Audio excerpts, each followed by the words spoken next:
Alrighty then. It says we're live. Yes, yes, Rick.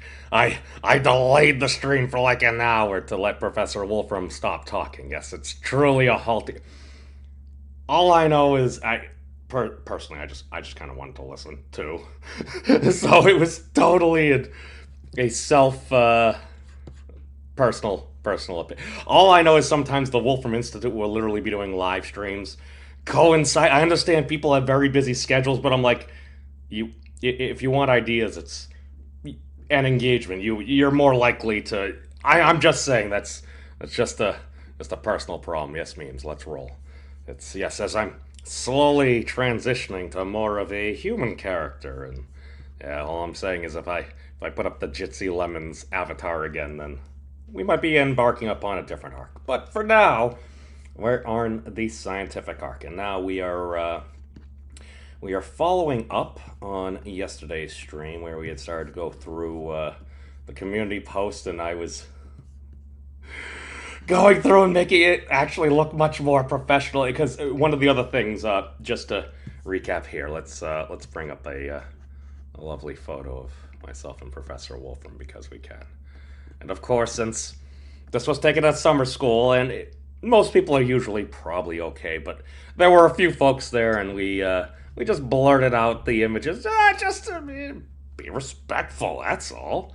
All right, so let's share this real quick. Share this. Oh yes, it's a beautiful picture in front of the.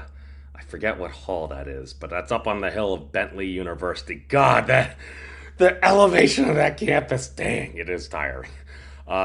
There I am, taking a quick selfie with Stephen Wolfram there.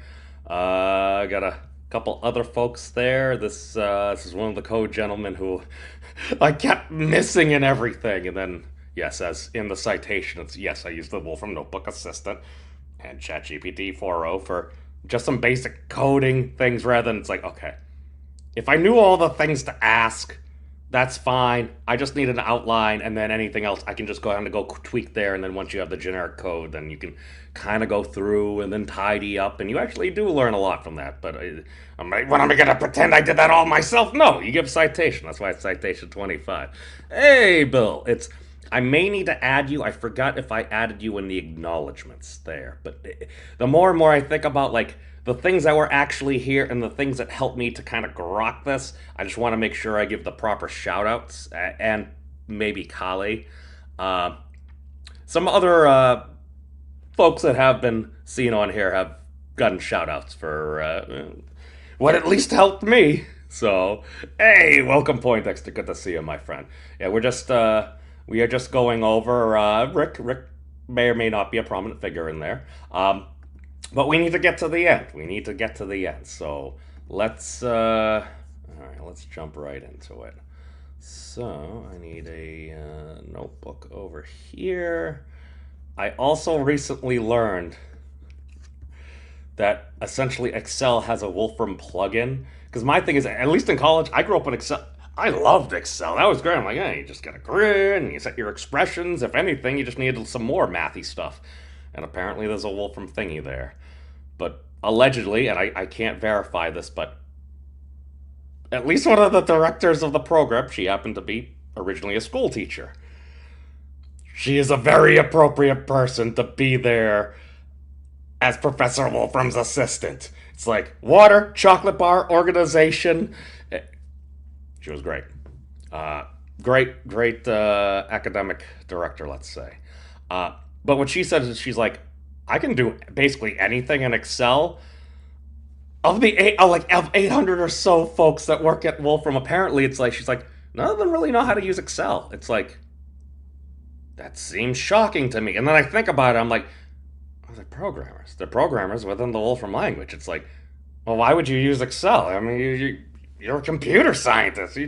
You create what you need, and it's one of those reference things. So.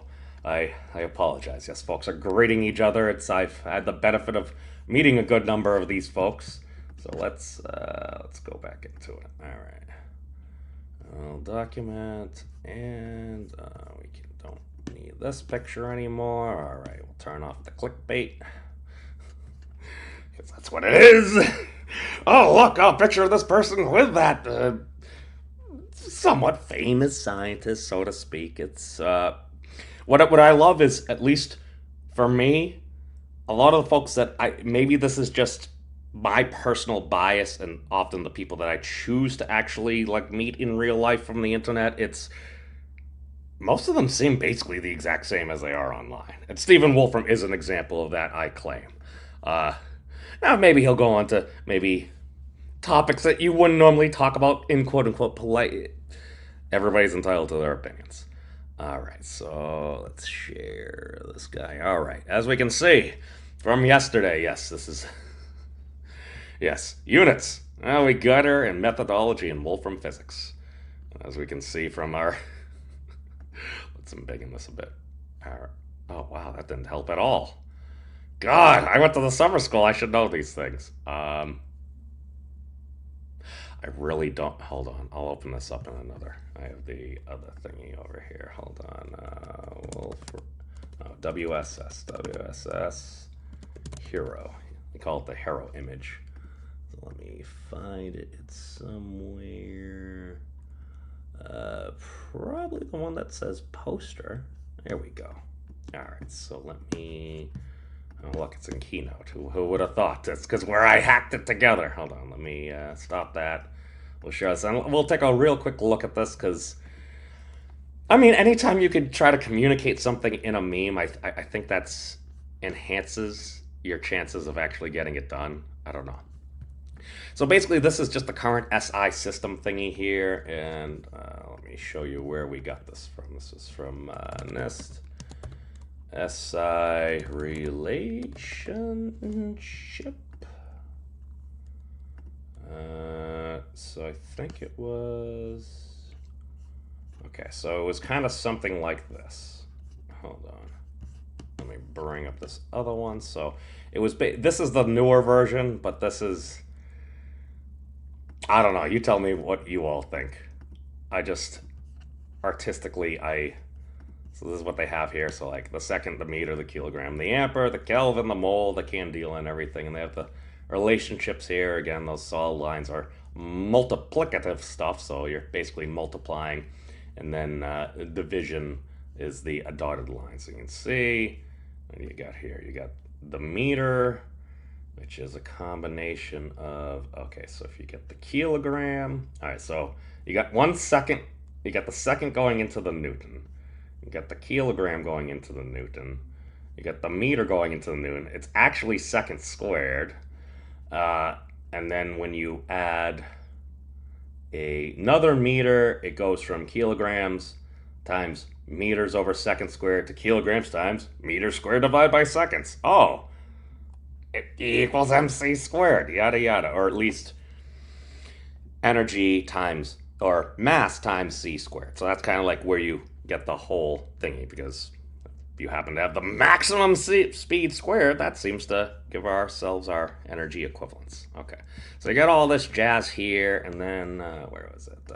SI redefinition. They actually have a cool picture somewhere. Where is it? I think it's, where do I click read more? Here. So yeah, this was the inspiration. So taking what they had and this general chart, that's why I came up with, I'm like, oh, this seems aesthetically pleasing. Let's just do that. So that's where we came up with that little dude there. So let's go back to our image here. Okay.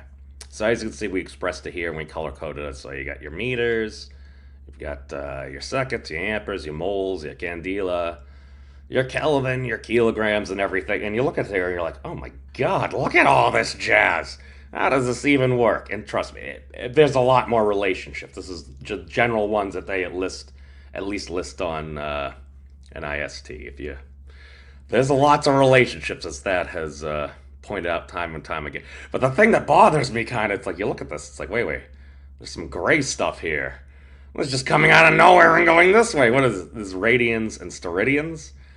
So this is basically, what is that? It's like meter squared divided by meter squared. It's an angle. So to be fair, you should probably at least seed it at meters, but it's canceling itself out. So I I don't know. This is why this kind of like, for me, this kind of bothers me because it seems a little circular. Because you look at the ampere, you're like, oh, amperes times seconds, that's going to give you a big C. That's the cool. It's the unit of electric charge. But when we're getting to the ampere right now, it is now currently defined based upon coulombs or elementary charge, the charge of an electron or a proton. But if we're deriving this from this, maybe we should use this. I don't know. It depends upon your perspective. Again, I don't think there's necessarily one way to, so to speak, but I think there might be some much more optimal ways to try to consider this. Now, I'm not saying you can't re-express it in another form or something like that, but at least for someone like me, I look for, quote-unquote, Occam's razor, or at least something I can understand. The other finding that we had, or at least all I did was literally put in the numbers. I just took their formulation. Hold on, we'll get to it. Basically, if you just go by the formulation, we'll get to it in probably about 20 minutes. All I literally did was just put in the things that they said were there. They have a scaling factor. Whatever the scaling factor is, even if it changes, these units are scaled by that scaling factor. If this is Planck energy, divided by Planck time, you get one more time term in the denominator, and that gives you power. So it comes out to be that zeta, a maximally entangled observer, whatever that might mean. I think Bill has actually helped me with this, considering this, leads to the Planck power. And I think this also probably lines up with other discussions I've had with a number of the folks. We will see. We will see. All right, so we are good with that right now. Okay, and let's go back over here. That's how you're adopted. That's hilarious. Hey, welcome, Crypto. Good to see you, my friend. Good to see you. Yeah, no, we're quote-unquote fighting in the good fight of science, so to speak. And to be fair, a lot of it was also probably networking. It's kind of like, okay, there's some people that seem to be interested. One, are they willing to make the journey? And again, it was a financial investment. It's $4,000. It's, to be fair, I probably should let them know that I could have just stayed locally, and that probably would have saved me a bunch of money. But hey, c'est la vie. Maybe next time. Hey, welcome, Nuno. Long time viewer. Good to see you, my friend, from over in the Wolfram sphere. Yes. Well, we're gonna get to, maybe not that particularly, but we're gonna dissect, so to speak, because I actually did learn a lot from this. So let's hold on, get rid of that. Go back over here to this one. And here we go. All right. I realize I might not have actually showed that. Hold on. Before we do that, I realize I might not have actually shown the stuff on the other screen. Where was it? Okay. So yeah, this was basically the inspiration for doing that little wheel thingy. This is from NIST. And it was essentially, yeah. So here was the original little chart. So I forget whether this actually came up here. So that's all that was. And I was going to attempt to code it. And then the person on the left-hand side of the picture, I just kept missing just because of it. I just didn't meet him when he was available. So I ended just hacking it together in Keynote. And I'm just like, all right, zoom really far in, make sure this kind of looks good and everything. So at least on a poster that they printed out for us. So I still got that. Should probably bring in from the car. Yeah, so that's how we got that stuff over there. All right. So we are good with that. Let's go back over here. And we got up to, I believe, amperes yesterday. Okay, because this current section, so to speak, was very interesting. And again, I'm probably just biased on this, so that's probably why it's longer. And I literally just skipped over atomic clocks for time. It's like, yeah, we got to the pendulum. We got around, 1657, 1700s. And yeah, there was nothing else. Yeah, there should be some more history. But the history of atomic clocks kind of just literally goes back in through length. Because I'm just going to end up being kind of discussing the same things again and again. Because, oh, if you have a known wavelength and you can measure the oscillation, oh, you can almost use that as a gauge of length or maybe a gauge of time. That seems quite interesting. All right, current. Pardon me. One moment, please. Let me caffeinate up. All right. Originally defined as the force generated by a constant current between two straight parallel wires placed 1 meter apart in a vacuum.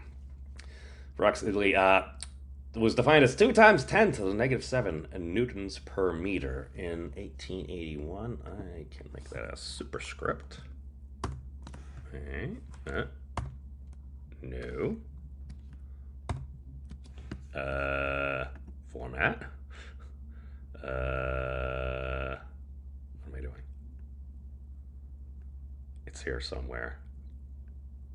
Where is it? Insert. Why am I so dumb? Superscript. Insert. Why is it always to go over it? Hold on. I'm sorry. Typesetting. Derp. Control 6. There we go. All right. Negative 7. It's per meter. Okay. File. Save as. Yes. I'm still editing this because the thing that I've been bloviating for like the past 20 minutes is one of the things that Professor Wolfram actually said. He's like, a lot of this stuff, it's like, some of these things should probably be turned into actual papers, submitted to journals, such as complex systems, which happens to be a Wolfram journal, where at least I know if I submit something, I know somebody will look at it. They might not agree with it. It could totally get rejected, or you get some feedback here. It's okay. This would be a better way to express this here, and oh my god, at least somebody will attempt peer review. That's at least my claim. Again, I haven't been through the process yet, but that's basically what Stephen Wolfram had said. So another reason to go through clean all this stuff so when it gets thrown into LaTeX and all that other jazz, will at least be hopefully halfway there. All right, so let's save that. All right. Newtons per meter. All right, in 1881, the discovery by Hans Christian Ørsted that electricity and magnetism were two sides of the same coin, so to speak, and that putting a compass near an electrical current would deflect the needle from magnetic north helped to usher in the paradigm of electromagnetism. Inspired by Ørsted's work, André Marie Ampère, a Frenchman. Shouldn't the Ampere be capital? Because it's a name. Because like we use capital K for Kelvin. I mean, it is capital A, but I don't know. When I just look at the source, it's listed Ampere as smaller. I don't want to confuse people. Inspired by Ampere, André Marie Ampère, a French mathematician and physicist, sought to figure out what was going on between electricity and magnetism. He found that running current through a wire would generate a magnetic field around said wire, and thus having two wires next to each other would attract or repel depending on the direction of the charged currents. That is a fascinating thing. That's something that, shout out to Fractal Woman. She has done a bunch of coding and made images, and then, who else is it? I forget her name. She's been doing a lot of stuff with like quaternions and stuff. She had her on. I'll remember it later. All right. Chantel. I think it was Chantel Roth. All right. Say it eventually comes back to you. But I need to invite actually both those ladies on. All right. So during the 1800s, a number of different unit systems for electromagnetic related phenomena were utilized.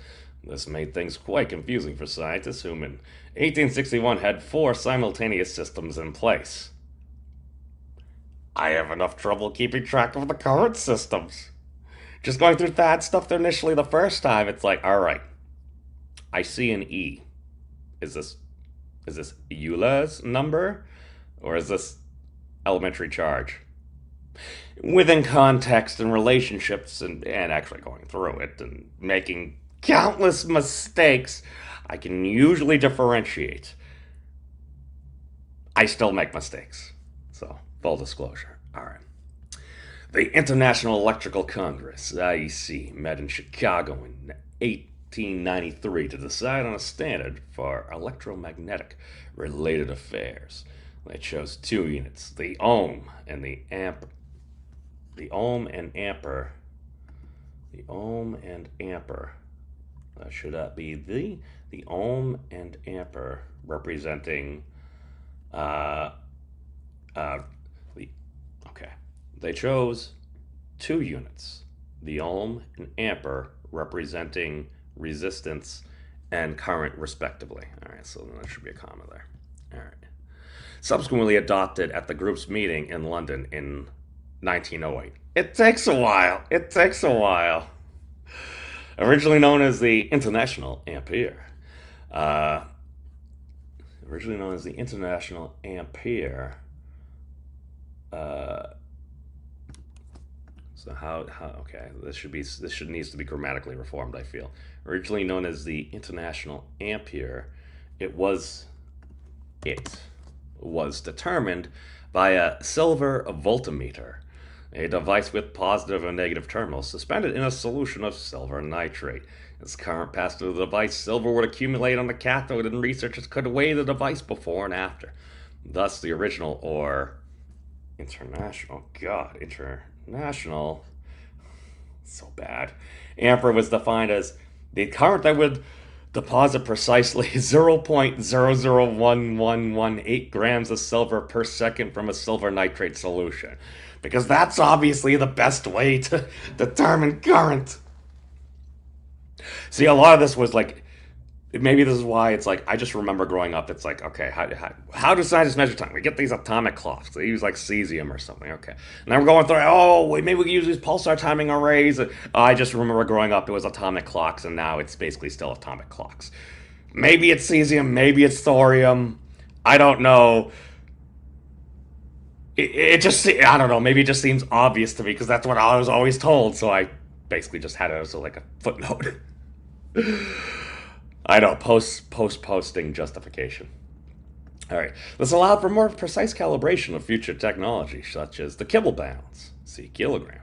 Okay, the ampere was formally accepted as the fourth SI unit into the General Conferences on Weights and Measures, CGPM, in 1921. Okay, we need references there because that was a whole bunch of claims right there. Which one was this? Okay, so that was kilogram. We might not need that. Let's ampere history. I know. I'm just clicking on things, and then I just want to make sure I'm linking to the actual right pages. Okay. So the ampere history.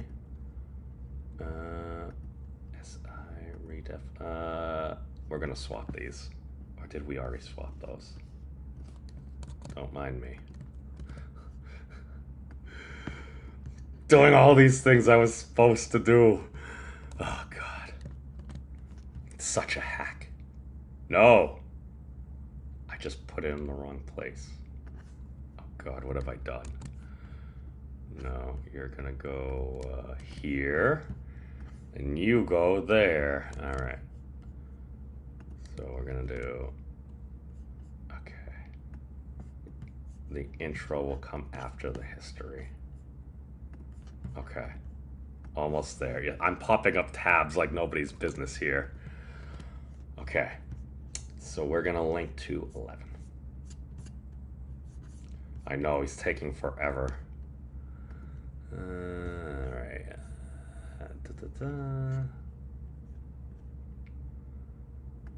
Alright, so 11. Make you a hyperlink. Go to 11. Tag, boom. Alright, Alright, we're gonna you there, because I don't know. Some people go in. If anything, I think lots of sources are good just for the sheer fact. I'm like, well, if you list enough sources, and one, you're supposed to give credit where credit's due. If you give, especially if you've done a wide range of folks that maybe, and again, maybe this is, I don't know, the social activity of science. And again, this is extreme conjecture on my part, but if you're citing somebody that a person has either worked with, liked, or the person itself might be a little bit more likely to, or open to a new idea, so to speak. So, all right. So the international ampere, I think these are all pretty much the same things. It literally seems to come full circle, which is an interesting thing when you're talking about something that was originally set up as a couple of wires. All right, physical motion, finding a better ampere. Okay, so the silver stuff was also on this page. All right, boom.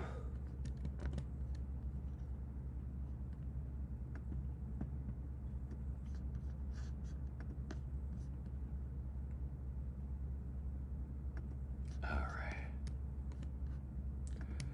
because that's literally a quote, so you kind of need that there.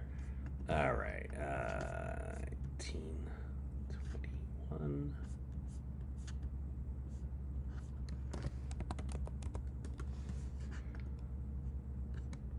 All right, that's a claim there. All right, basically, yeah, basically when they end up. This is, okay, coming full circle. All right. Save. Because we can. All right. Between 1933 and 1935, CGPM, or the Conference on Weights and Measures. Is that what it's supposed to be? Did I get that wrong? CGPM. Okay, because it's the Conference General on it. Listen, all I know is I think it was it in France? No. A lot of these things happen in France. I'm not saying there's anything wrong with that. It's just the general conference. All right.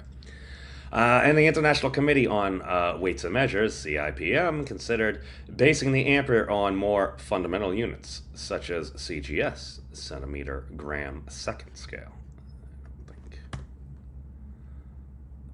Unless I'm using periods in my... Yeah, I am using periods, okay.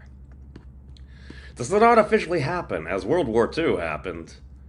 This did not officially take place.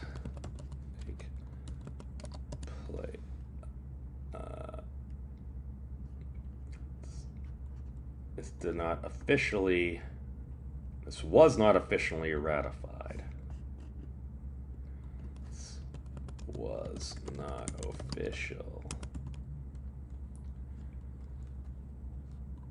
until later, as World War II happened, and this was not official until later, as World War II happened, and in 1948, CIPM, the International Committee on Weights and Measures, adopted the new definition, which was basically Ampere's original definition. Yeah, I mean, this is why I'm just like, wait, okay, we'll do this, we'll do that, okay, we're just going to loop back around. The ampere is interesting as it was in part determined by two other more well-measured constants of nature. The Josephson constant, K sub j, equals 2 elementary charges over h. I feel like I did this last night. That relates voltage to frequency, and the von Klitzing constant, that should be big K. Constant R sub k equals Planck's constant divided by elementary charge squared. This should be a superscript. Control 6. Oh god, what the heck did I do? Did it work? Is it a superscript? There we go. Yes. There we go. All right. That moment when it sends you another place in the document, like, what did I destroy? All right. There should be a space there. That describes the way discrete values exist in electrical resistance. All right. Okay. Yeah, yes, the horrible piece of just little code that's randomly there because it's supposed to be a computational essay. All right. So now we have our current definition. Now, defined by E, elementary charge, in motion per unit of time. This allows scientists to utilize Ohm's law, I equals V divided by R. All right, so that's... I should probably actually say what the heck that is. AKA current equals... Oh, I do say it right there. All right, which is current equals voltage divided by resistance. Okay. By using the new definition to relate elementary charge and Planck's constant to verify current and voltage values, note Ohm's law is empirical, i.e. is based on experimental observation. If there was a deviation, the downstream effects, so to speak, could be immense. Now again, everything might just be fine. Everything could be totally fine, but if it wasn't, Ampere's constant wasn't precisely, I don't know, 10 to the minus 7. Seems like a very convenient thing. It's not like the speed of light for a good period of time. We had 0 significant digits accuracy. It seemed like 300 million kilometers per second.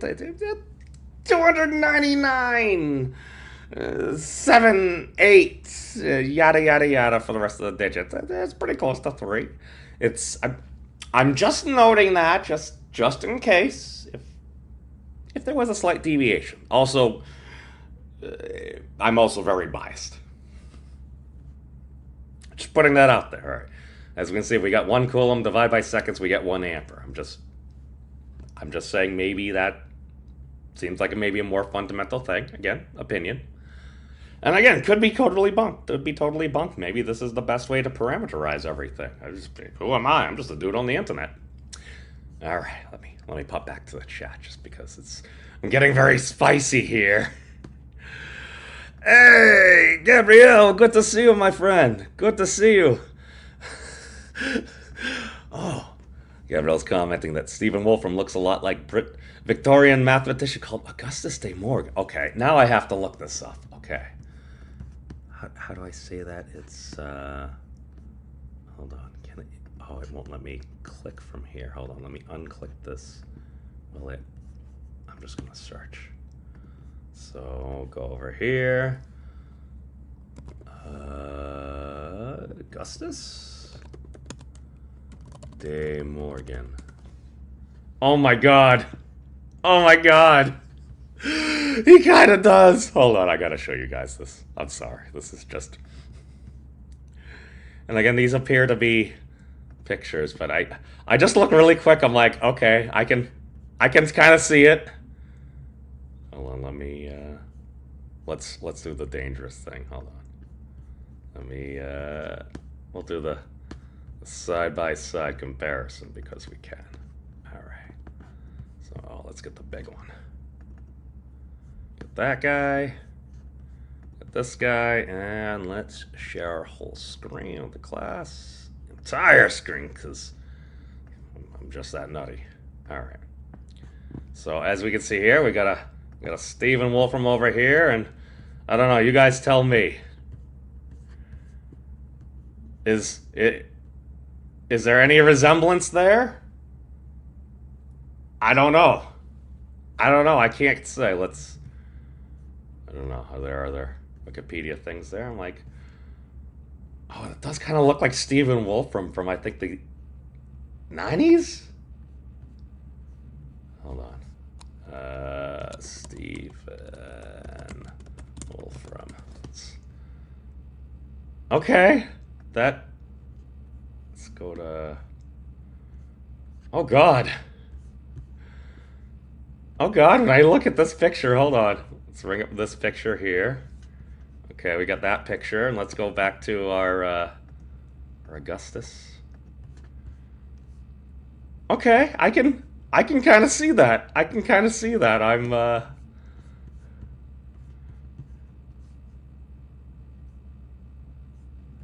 Okay, I could see that again. I think these are all.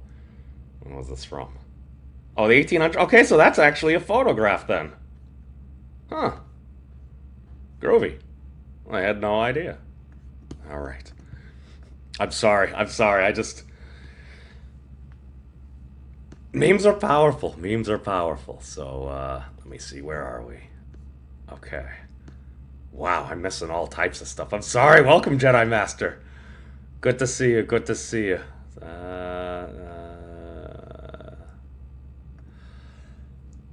I can probably send you that Rick, because I think it's towards the front somewhere, or when you're going to submit something, if you click on some of the buttons, they'll give you like some layouts and everything. Hey, Thomas, yeah, thank you for reminding me. I literally just bought my ticket for Saturday's Fan Expo, or the Saturday Fan Expo show last night, and I still got, I don't know, 10% discount or something. Um, Am I self taught? Oh, heck no. I've learned a lot from other folks. Some of them happen to be here right now, whether it's, I know I've seen Rick in the chat. I've learned stuff from Bill as well. I mean, Thad, Stephen Wolfram, Xerxes, Jonathan Garat. Like, a lot of this stuff, like, I've gotten from other people, and people sitting down, sharing very interesting, very insightful things with me, and also asking like thousands upon thousands of questions that often go nowhere, and maybe tens of thousands of quote unquote Wolfram holes, so to speak. Because you can go down a wiki hole and you can learn a bunch of stuff. I still think it's a very useful tool and stuff for all its shortcomings. Um, but I think, at least Wolfram Alpha, it's a computational database. So you can basically just search and search, and like you can do calculations for all this crazy stuff. And again, most things doesn't mean a dang thing, or it's just this has been well known for hundreds of years, but it was new to me, so to speak. So that's why it's like I have no idea like how my perspective compares to other folks, just because it's like we're all individuals, so we all have a unique perspective on things. And I feel like that one of the things that why I actually joined the Physics Monastery, Stephen Wolfram's like, listen, if you happen to be somebody from your own background, if you're passionate about something, if you happen to have the means to pursue something and something you really want, he's like, often you'll find that that previous history can actually plug in very well and maybe allow you to see something that maybe somebody else wasn't necessarily looking for, or maybe they just saw and they're just like, oh, that doesn't matter, they don't know for a particular reason, or it's just uninteresting to them. So yes, yes, welcome Alex, welcome everybody. Yes. See, Bill, here's one of the things you learn about the internet. It's like there'll be conversations going in chat, and then some folks are responding to whoever might be the speaker, but then some folks are actually responding to folks in the chat. And sometimes, like if you're on a computer, it's very easy usually to like at and then type the first couple letters if they happen to still be there. You can highlight. If you're on mobile, it's at least on an iPhone, it's not as easy. But yeah, that's one of the beautiful things about the internet, and also I think how a lot of fights start, because people end up thinking that somebody's talking to them when they're not. But that's oh, no, no, no, Alex, by all means. It's like a lot of this, it's the terrifying thing is, and I told this story yesterday, is okay, in the week zero, they're kind of like introducing like physics track folks, so to speak, and they have like smaller groups. They'll allow like five of us at a time. You get on with like Stephen Wolfram, Xerxes, and a bunch of the other administrative folks from Wolfram and stuff. And you introduce yourselves, and I'm not sure if it was on purpose or not, but I was the last person. I was number 5 in the first group. And I'm just sitting, I'm just listening to all these like brilliant folks, and I'm like, all right, first off, I feel totally out of my element. I am the least qualified person to be here. 1, I'm not a physicist. 2, I'm not a programmer. 3, worse, I've never actually successfully completed a full physics class in my entire life. Now, my transcripts might say different for high school. It may say that I finished high school level physics. I did not. I withdrew due to... I'm a troublemaker. I'm a troublemaker. I took modern physics like a week and a half in college, and then I I had to drop it to take like an astronomy or exploring the universe class. So you're doing like very basic calculations of gravity. I'd already taken astronomy my freshman year, so for me, like I felt like it was a rehash. I was a little bored, and I don't know. I wasn't as into the math as that. It's like, yeah, I could still do it and everything, but it's like it wasn't as exciting as computing the mass energy of a particle going 0.99999 times the speed of light or whatever, as we did in modern physics. So, uh, I don't know. No, it's all right. We need to. Oh God, I'm falling so far behind. I'm sorry, chat. Upcycle, welcome. Good to see. Awesome one. Yes, yes. For do I accept? Sure. Yeah, no. We had talked before. We had parted ways at the summer school and said we should do another live stream soon. If I happen to be around these parts, he knows that I go back out to a place called the Physics Monastery, which he seemed amused by. But he said, yeah, no, if you're around here, then yeah, we could do it in person or something. Uh, I think that's a comment about Augustus being a vampire, or that Augustus gentleman. I don't know. It's an older Harry Potter. Okay, I can see that. It's yes, the Guilt Man is back. Ellie, good to see you. Good to see you. Thank you. I'm glad I could make you laugh. We were just comparing Professor Wolfram to Augustus de Morgan. I only know that because I still have his Wikipedia page up right now. What was this gentleman? It's, oh God. It's a British mathematician and logician. Oh, Morgan's oh God. Probably used some of his stuff before. I can almost probably guarantee that. All right. Hey, Keishel. Thank you for joining the party. We're just okay. I'm gonna get back on track now. I'm sorry. I had to. We were just for those of us just joining. We were. Let's go through here. I have to show it one last time. Just. It's because of my trolly nature. Where was that? Share entire screen because I'm crazy. And okay, yeah, we were just discussing the potential similarities between Stephen Wolfram and Augustus de Morgan, and I don't know. I'm like, some of this kind of looks like a younger Stephen Wolfram a little bit. I think we have the other picture over here. Okay. No, we don't need that right now. Okay. So, we shall move on. Oh, yes, and Ellie, any of my fellow Wolfram Summer School alumni are welcome to come on in, and we'll do maybe like an hour-ish and just chat about projects and stuff like that, and a bit more of a refined setting. I know the Institute often will have folks on and everything, but some folks do better and have a little less anxiety if things are a bit more informal, so to speak. I also kind of look like a cartoon character sometimes, so that seems to help. Absolutely. Oh, Ellie had a fascinating cellular automata-based fabrics for luxury design, authentication, and protections, and she was quite passionate about it. She had samples and stuff, so that always helps. All right, let's get back to what we were supposed to be talking about. I apologize, I am kind of scatterbrained, so that's this guy. All right, so let's get back into action. Let's crank up the heat, so to speak. All right, temperature is a fickle thing that a number of folks through history have grappled with. Temperature is a fickle thing that a number is a fickle thing that a number of folks through history have grappled with. Systems? Oh, okay. Temperature is a fickle thing that a number of folks through history have grappled with systems, often involving zero at the number of folks throughout history have grappled with. I know I'm very indecisive for some of these things. Have grappled with.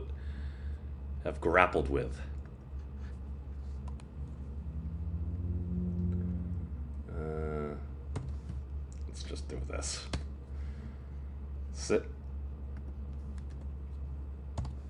Systems often involving a zero at the freezing point. Graphed with.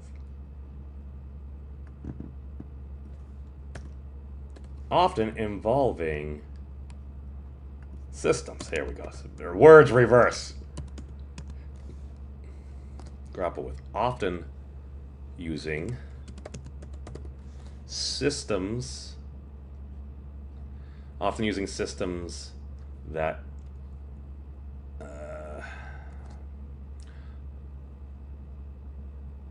often utilizing systems involving a zero at the freezing point of water. For a deeper dive into the history of thermodynamics, see Stephen Wolfram's blah blah blah. Oh, did I actually give a short history of thermodynamics? Okay, I need to add that. Let's do that. God. So, yeah. There are we. Did I? I feel like I put this in here. No.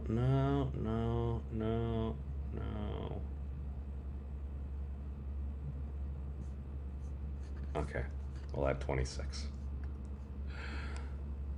Oh God, what is this? I have no idea what it is. Hold on. Copy. Boom. And then we need to change this. Oh no, let's just do this. What am I doing? Oh, because that doesn't need a link anywhere. This just needs to link to the. God, come on. Why is why is Stephen Wolfram's blog just like? It doesn't keep on shoving the stuff in my face. It's so different. All right, now we need to set this to hyperlink 25. And tag and 25. All right, boom. I'm just gonna just conveniently just add that. Oh God, I'm so terrible. Okay, I'm gonna stop all the editing and stuff and actually get through this just because I realize how dang boring this is. So my apologies. Let's see. I'll just delete this. 25. Link. And 25. I know. Ellie, I feel your pain. You look back on, I had these errors. That's why I'm going and updating it. I should have done this before, but I got so terrified. I'm like, oh God, somebody commented. They're pointing out all my errors. And it's like, you have been an editor's choice and now promoted on the Wolfram community. I'm like, no, they're gonna see my basic grammatical errors. This is me justifying all that stuff. So, all right, so let's save. All right, did it work? Oh God, that didn't work at all. Hold on. Hyperlink. Oh. So dumb. I did the wrong thingy. There. Cool. All right. So now let's actually let me double check so I don't fall too far behind the chat. All right. Also, sometimes that's a good way to be if you're responding to things that don't exist yet. And to be fair, did I give my YouTube name means as an introduction? When I was within the initial chat, it literally said Matt/memes. It's what are you gonna do? It's like, this is how people know me, and even a number of the faculty from like the Wolfram Summer School, they just refer to me as memes. Why?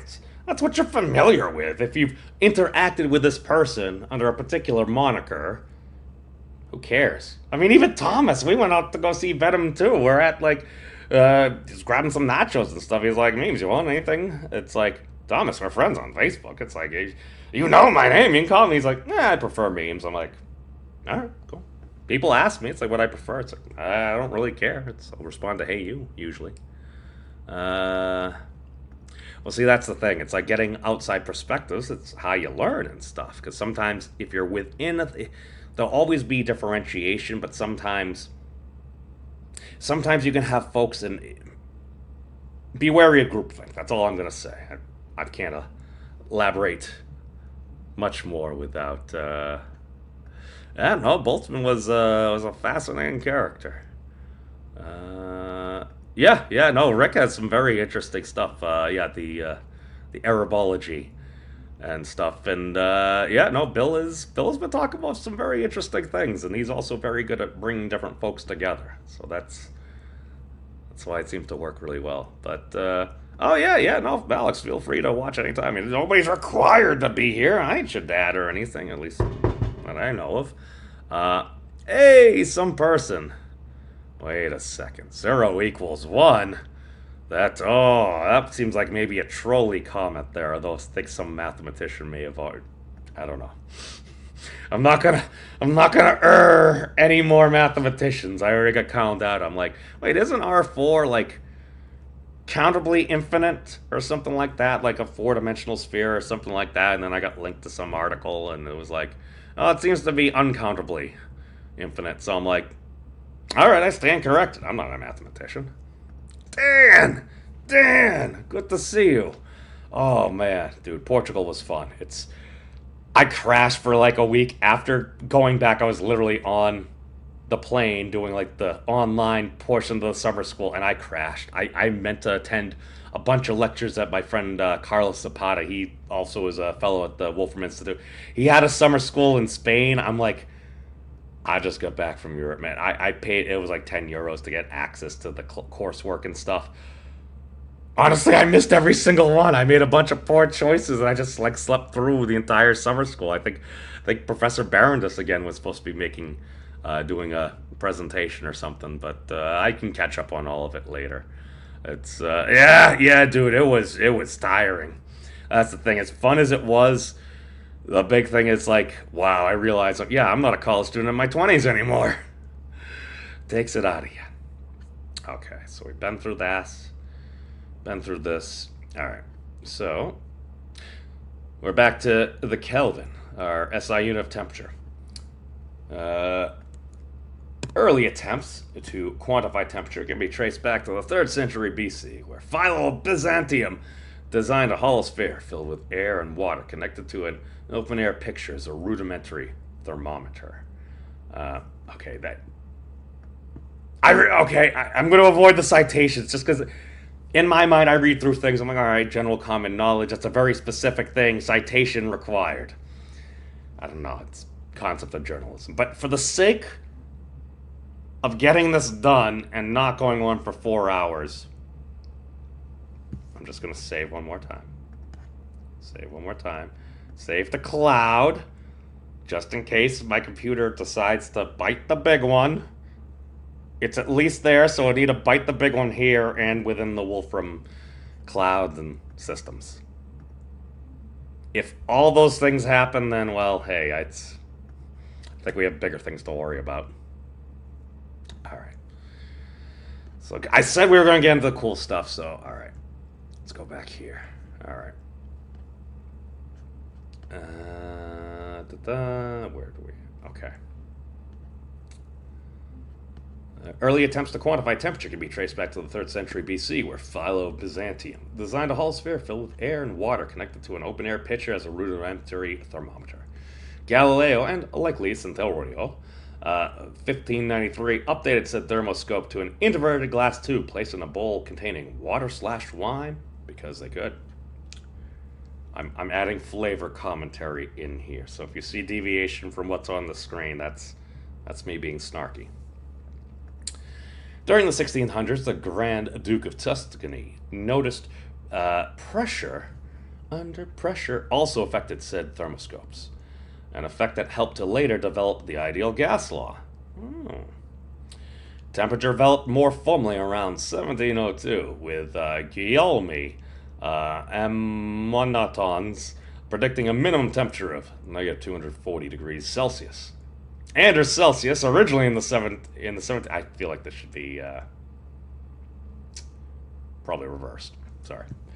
1700s originally developed his still used scale inversely to show to how we have it today. Basically, 0 was the boiling point of water and 100 was the melting point of ice. It's I feel like I phrased it that way because I'm like, it just, you don't want to believe. You can only say the freezing point of water so many times before I just have to just keep on quoting different articles. Carl Linnaeus inverted Celsius scale to the more well-known modern version. Okay. I'm sorry. Little things like that I will correct just because it also throws me off. All right. Technological advances led to more precise systems being created and in turn allowing us to better understand our natural world. As with electromagnetism, a number of scales were proposed by different individuals. Old Christian Romer constructed a scale using the boiling and freezing point of salt water, divided this into an even 60-degree scale. Isaac Newton proposed 0 degrees be the freezing point of water and 12 degrees the temperature of a healthy human. Whatever that is. Fahrenheit and Celsius were progenitors and are still used across the globe today, but for scientific purposes, the Kelvin was adopted. Originally, it was Lord Kelvin on an absolute thermodynamic scale to first calculate the minimum temperature of negative 270 degrees Celsius. In 1954, the General Conference on Weights and Measures adopted the Kelvin as a base unit for temperature, setting a reference point of 273.16 Kelvin as the triple point of water, the point at which water exists as a solid, liquid, and gas in thermal equilibrium. Dang! Water! Is there anything you can't do? Now defined by Boltzmann's constant, which is blah blah blah times 10 to the minus 23 joules per Kelvin, using the total energy relationship of energy equals Boltzmann's constant times temperature. Okay. We're just going to superscript this. Negative 23. Hold on. Eep. Times 10 to the negative 23. Okay. There we go. Sorry. Save. All right. The mole. Mole. The amount. Amadeo Avogadro, 1776 to 1856, a lawyer turned chemist, asserted that simple gases were made of molecules and also theorized the concept of atoms, so to speak, using the term elementary molecules. Originally in honor of Avogadro in the early 1900s, the mole was based on the number of atoms in 1 gram of oxygen. In 1971, when introduced into SI, it was renamed Avogadro's constant. Later, it was defined by the number of molecules in 12 grams of carbon-12.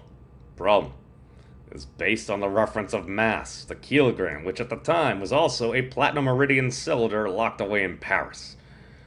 And they distributed those IPKs across the world and hoped nobody dropped one. More modern methods have utilized X-ray diffraction interferometry to measure the distance between lattice-based structures such as silicon. With a high enough purity and knowledge about mass of the element in question, we can calculate how many atoms of a substance are present. So basically now, uses modern definition of kilogram based on Planck's constant and modern equipment. See Kibble balance in kilogram section. There has been criticism of the mole because it is simply a count. We have parameterized through using oxygen and carbon-12 and later redefined it so that it deviates in later significant digits. No doubt it has been a useful unit for chemistry, but one may ask, as is dimensionless, why are we using it when we can count? I've heard some smart people say that we can count, so. Also, at least within the Wolfram Physics project, that was the initial thought of, how do we determine energy? We'll literally just count the edges within our hypergraph.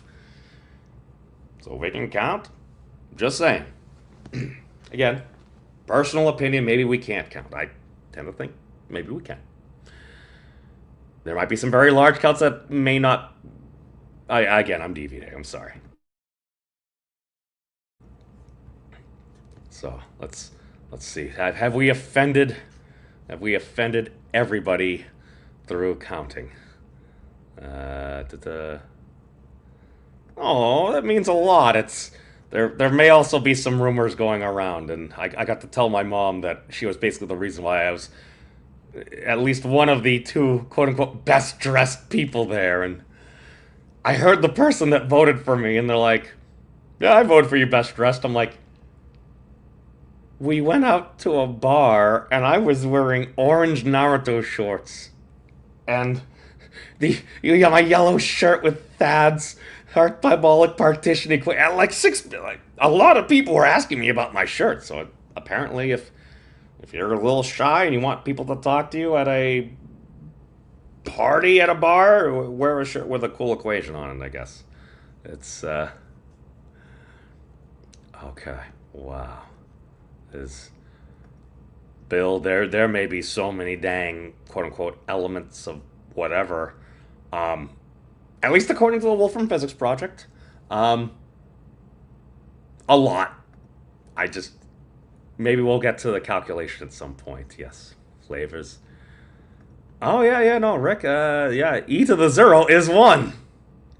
Casey first showed me that. I'm like, really? Yeah. I'm like, that's interesting.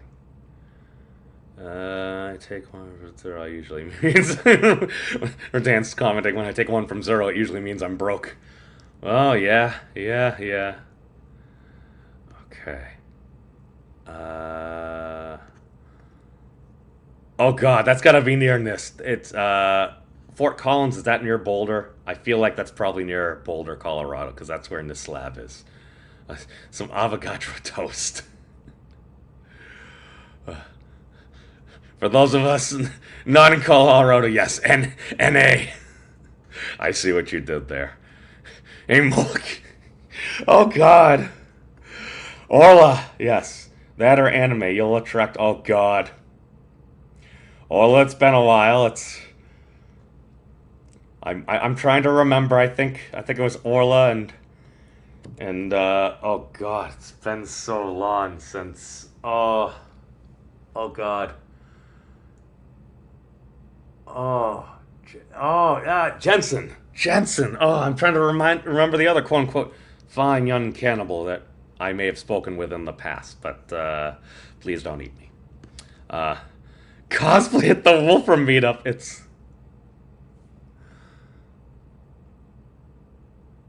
I might have to get Piper into that. I have no idea how, but I feel like she would do very well there. I don't know. It's part of my scheme is to try to get Fizz if they're gonna do a Wolfram Alpha AI assistant. Again, I'm very biased. I think that Fizz, it's an adorable chibi wolf girl. What's not to love? That was originally afraid of math, but she's been doing her homework and not reading spicy magazines. God, this channel has such deep lore going in so many directions. Oh yeah, no, Piper has a wolf mask and everything. Yeah, it's But I digress. The Candela. Let's take a look at some luminous intensity, shall we? So I arbitrarily reach over from my normal coffee to get my iced coffee that's now melted over here. Wash it down with some water. Hey, if I'm 80% water, at least if I wash it out, maybe I'll get less cavities. I don't know. The Candela is literally based on the luminous intensity of a candle, hence the name from Latin, in reference to observers like us. That should be a semicolon. Developed so humans could have a basis for a luminous intensity that we could visualize, is an oddity, so to speak, in SI, as it is the only unit directly based on human perception. Early astronomers attempted to codify luminous intensities, or brightness, but without modern tools of measurement, it was quite hard. For instance, both Hipparchus and Ptolemy characterized stars by magnitude of brightness. The magnitude scale was originally used to classify the brightness of objects / stars as first magnitude and so on up to sixth magnitude. When Galileo discovered via telescope even fainter stars, we continued to add additional magnitudes such as seventh and higher. As we gained more information from the heavens. The scale continued to increase, and in 1856, normal Pogson. Okay, I have no idea. I feel like that's gotta be wrong. Was it actually Norman Pogson? Okay. Norman. Say spell check don't get you for everything. All right. Norman Pogson, an Oxford astronomer, suggested that we characterize magnitude based on radiant flux. The scale has been adjusted so that the bright objects have a negative number associated with it, i.e. the sun is negative 26, and extremely distant objects are magnitude 30 plus. The scale is quite confusing even to astronomers. There is a citation for that. Literally, that was from NIST, linking back to an old website that I think somebody had put up before, and I'm like, hey, it's on their explanation that seems to be modern, so that's basically what it says, so that's how I could justify using that opinion. To be fair, I have interjected opinion before. I should probably label that. Jules Violet, a French physicist, heated platinum to its melting point and tried to use that as a measure for brightness. This was quite hard to replicate in the 19th century. In 1909, the United States, Great Britain, and France agreed upon a standard candle using carbon filaments. However, there were stability issues. Violet's idea of using heated platinum made a resurgence in 1933 when the scientific community developed units based on a black body at the melting point of platinum, generating power emitted by light in a given direction. Yeah. I'm sorry that sounded why is that not exact quotes? I feel like there was a reason for that. I'll get to it later. The first official definition came in 1948. The luminous intensity in... Okay, this is a quote. So the first official definition of candela is as follows. Quote, the luminous intensity in the perpendicular direction of a surface of 1/600,000th square meter of a black body at the temperature of freezing platinum under a pressure of 101,325 newtons per square meter. Because that's obviously what a candle is. You spend enough time to think about it, it's like, okay, this is like your standard pressure for Earth under pressure. And 600,000th, okay, you got light going in a direction, blah, blah, blah, from far away. Okay, maybe it's 1/600,000th might be your eye. I raged about it a bit when I was doing this section, but I'm like, in some ways, it might be a useful idea. I'm going to say it that. Pressure must be included to account for the temperature that platinum melts. All right. I might be completely wrong, but I think I know Rick would know in the chat, just because even on Thad's poster, he needs to have, like,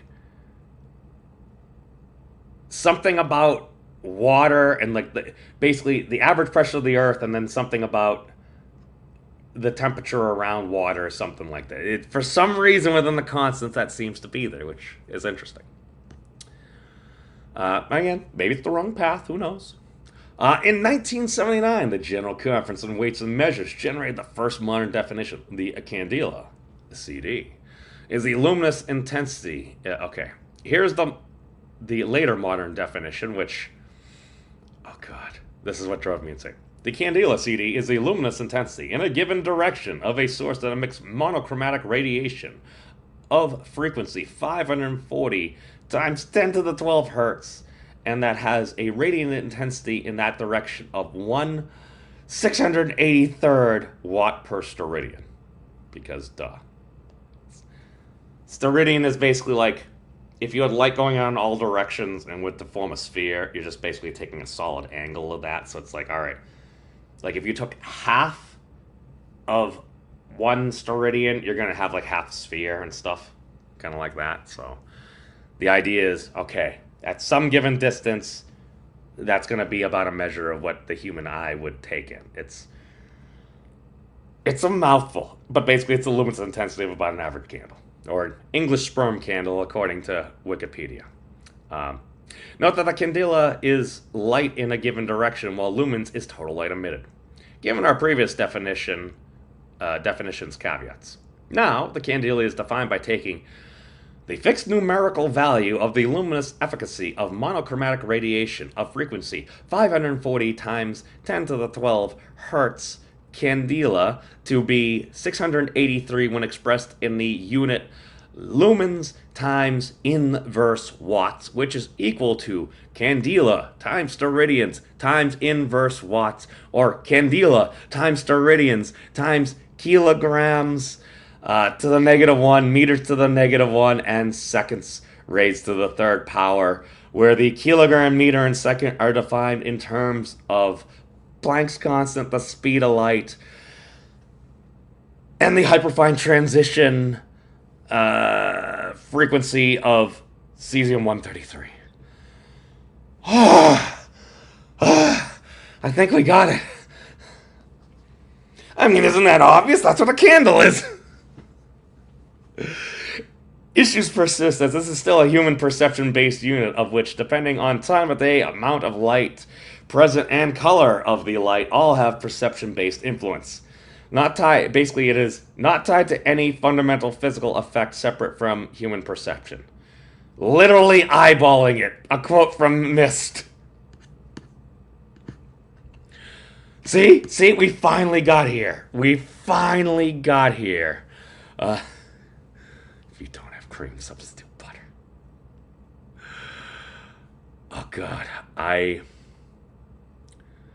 wow. I feel like I'm going to interject a quick Wolfram break. And let's go to a previous Wolfram clip, because I've already stressed my brain out on a... Hold on. Save. Here we go. Oh, I feel so much better about myself. Alright, we're going to bring... Oh, God. How many tabs did I randomly open? Oh, God. My poor processor. It's like, what are you doing? You're not even using these things. Alright, exit that. Let's go back over here. We're going to give ourselves a small intermission just because my brain needs to decompress for a few minutes. And I'd rather not have to start another stream. So let's see. What's a good one we got? This is just going to be from...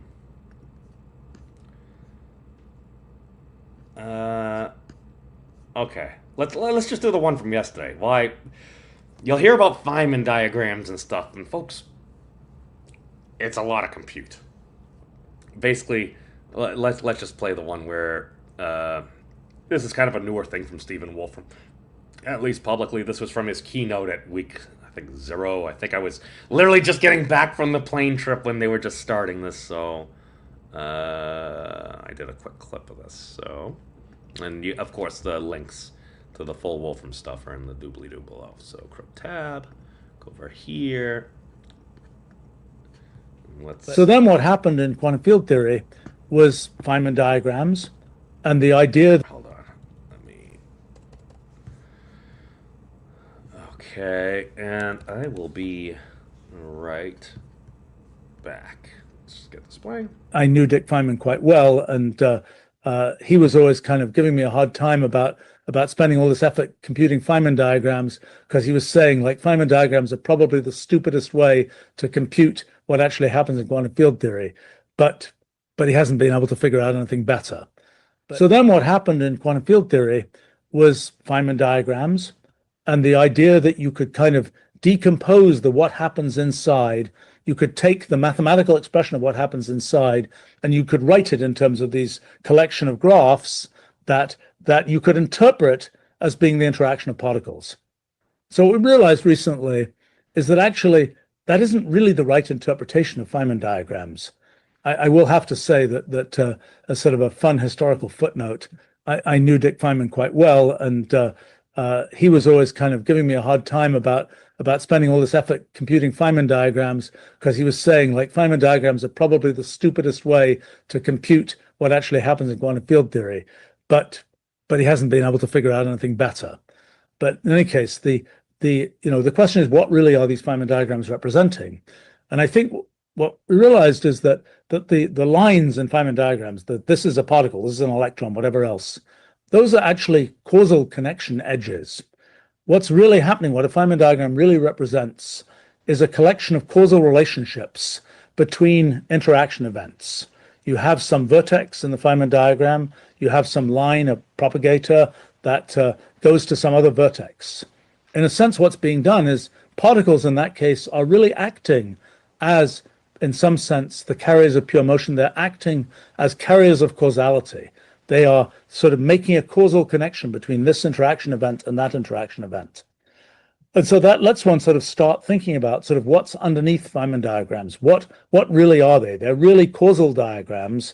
And you can start saying, well, if I have this multi-way graph, actually a multi-way causal graph that shows me the causal connections between all these updating events, that multi-way causal graph is really the sort of entangled collection of a bunch of Feynman diagrams.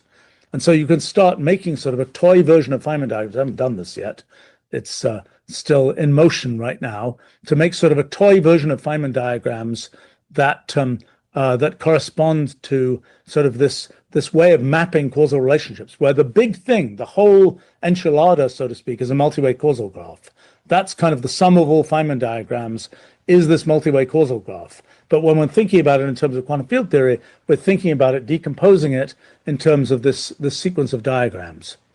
So then what you realize is once there are loops in those diagrams, you have all sorts of infinities, just like you do in quantum field theory. Their details are a bit different, but it's the same, seems to be the same idea. You start to have to think about ideas like renormalization, and you start to think about, well, there are all kinds of fun concepts that are not properly worked out, like the kind of notion of subtime, where you're kind of going through these causal loops that an observer, that no observer will ever detect.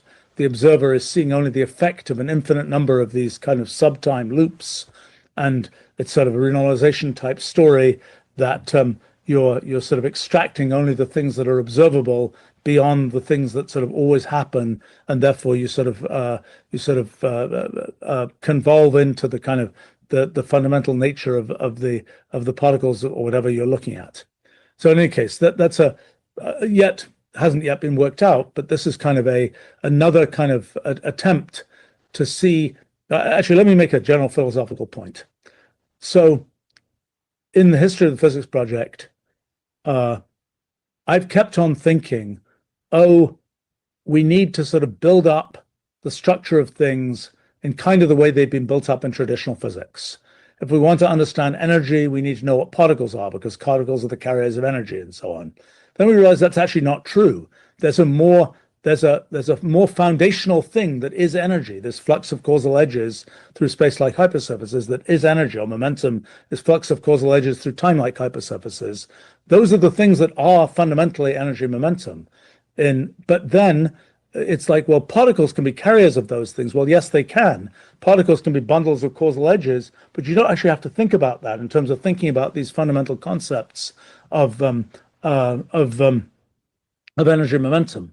And so similarly, when it comes to quantum field theory, and you're thinking about computing S matrices, computing correlation functions, things like that, you might have thought that you need to actually understand sort of mechanically what particles are and so on to be able to start working that out. But then what we've realized is, no, actually you don't. There's a lower level to these things that doesn't go through sort of the traditional physical intuition of, oh, and then there are particles and they interact and so on.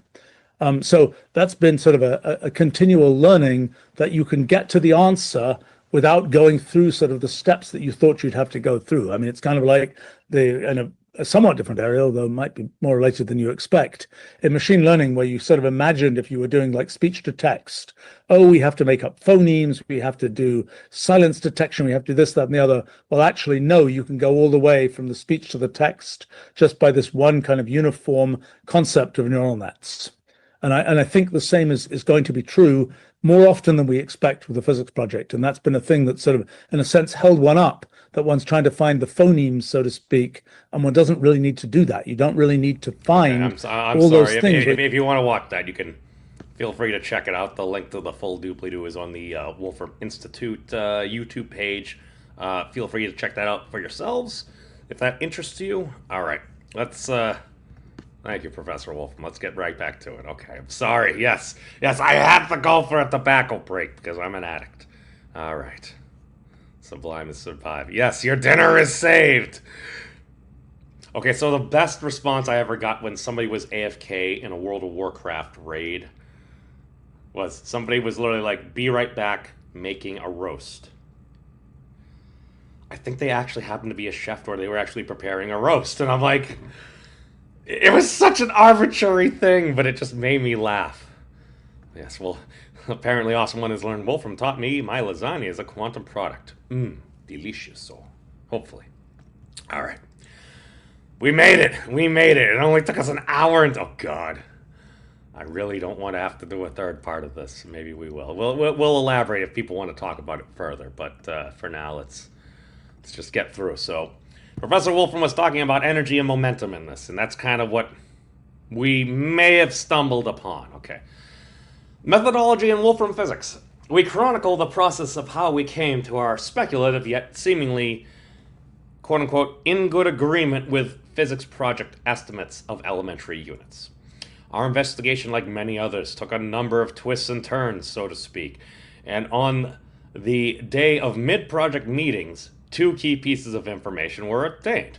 During lunch, Xerxes stressed the idea of energy and momentum having a strong meaning within our graph structure, and the assignment by Professor Wolfram of additional reading. Yes, I got homework. This built upon guidance from program mentors of focusing on length, time, and energy. Okay. No, you give shout-outs to the people that were helping you. Duh. So as we can see, this is from... I'll bring up the Wolfram units. From physics. Okay.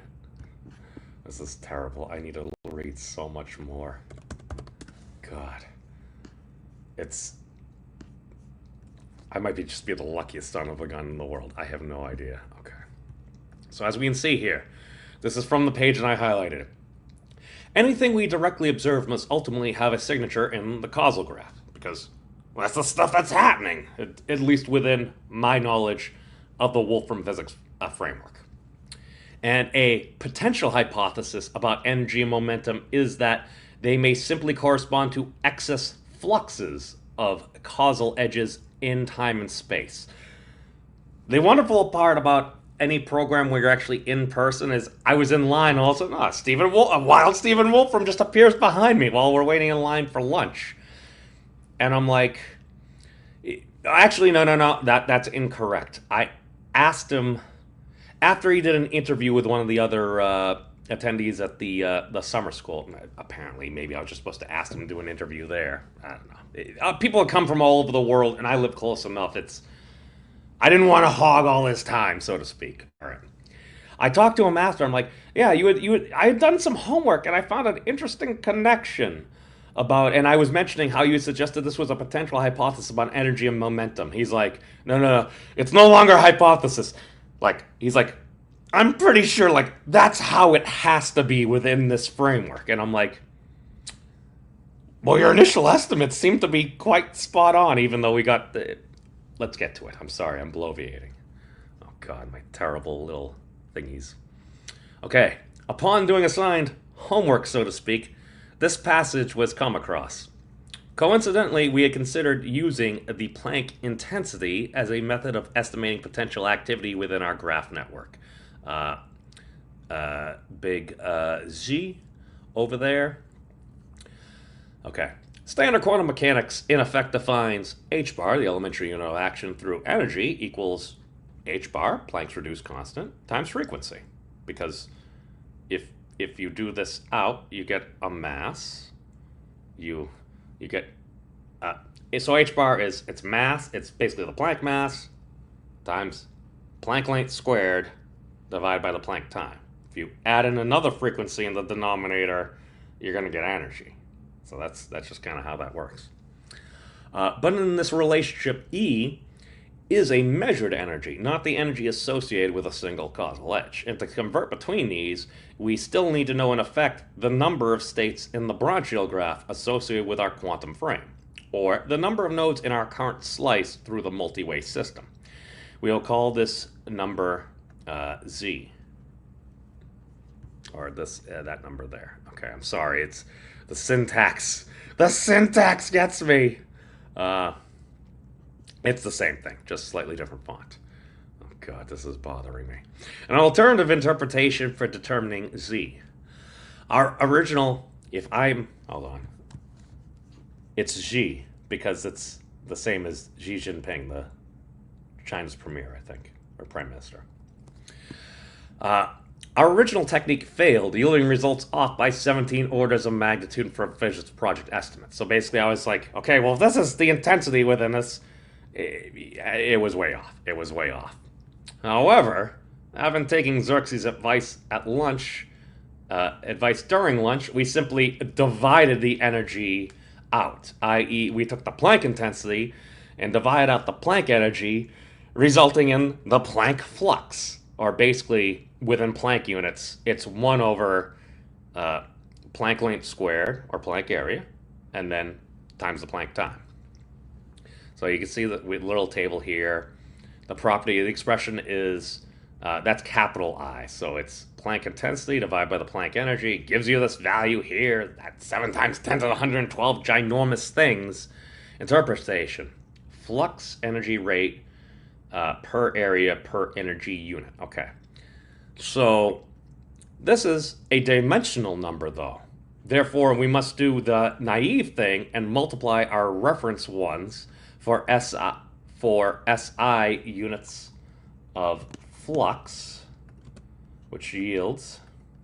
So basically, you need to multiply it by meters squared and then seconds to just get a dimensionless number. To be fair, that's what I wanted to figure out if it made any sense doing that, because I'm still speculative about that. I can say words, I can make arguments, but I don't know. So it gives us this value and everything. Yeah, there's a little bit of code there. I think we can... I have it written in a different way. Okay, well, let's do it. No. Okay, so as we can see here, we just do that, gives us a dimensionless number. So the generic interpretation actually come up, this was GPT 4.0 or maybe the notebook, I'm going to say probably GPT 4.0. Planck space-time cell count in a given volume. I'm like, oh, is that like a pixel, a voxel or something? It says it's scalar. Okay. There is a philosophical argument that could be made that if our hypergraph structure is literally underlying, is the literal underlying medium for flux, quote unquote, that we may take this dimensional count as it appears. Because if it's the flux through the graph, and this ends up being the dimension of flux, according to Wolfram alpha, and again, so many of these things I would not have known unless I went down multiple Wolfram holes for years. And that was one reason I knew the Planck intensity was a thing. Just combining all these expressions. What happens when you do this? What happens when you do this? Because I'm a gamer and also probably kind of spectrum-y. So I'm like, yeah, I'm going to try all these combinations and see what happens. All right. So the medium of flux, that we may take this dimensional count as it appears. So I'm making the argument that maybe we can just take this as the literal count of flux edges.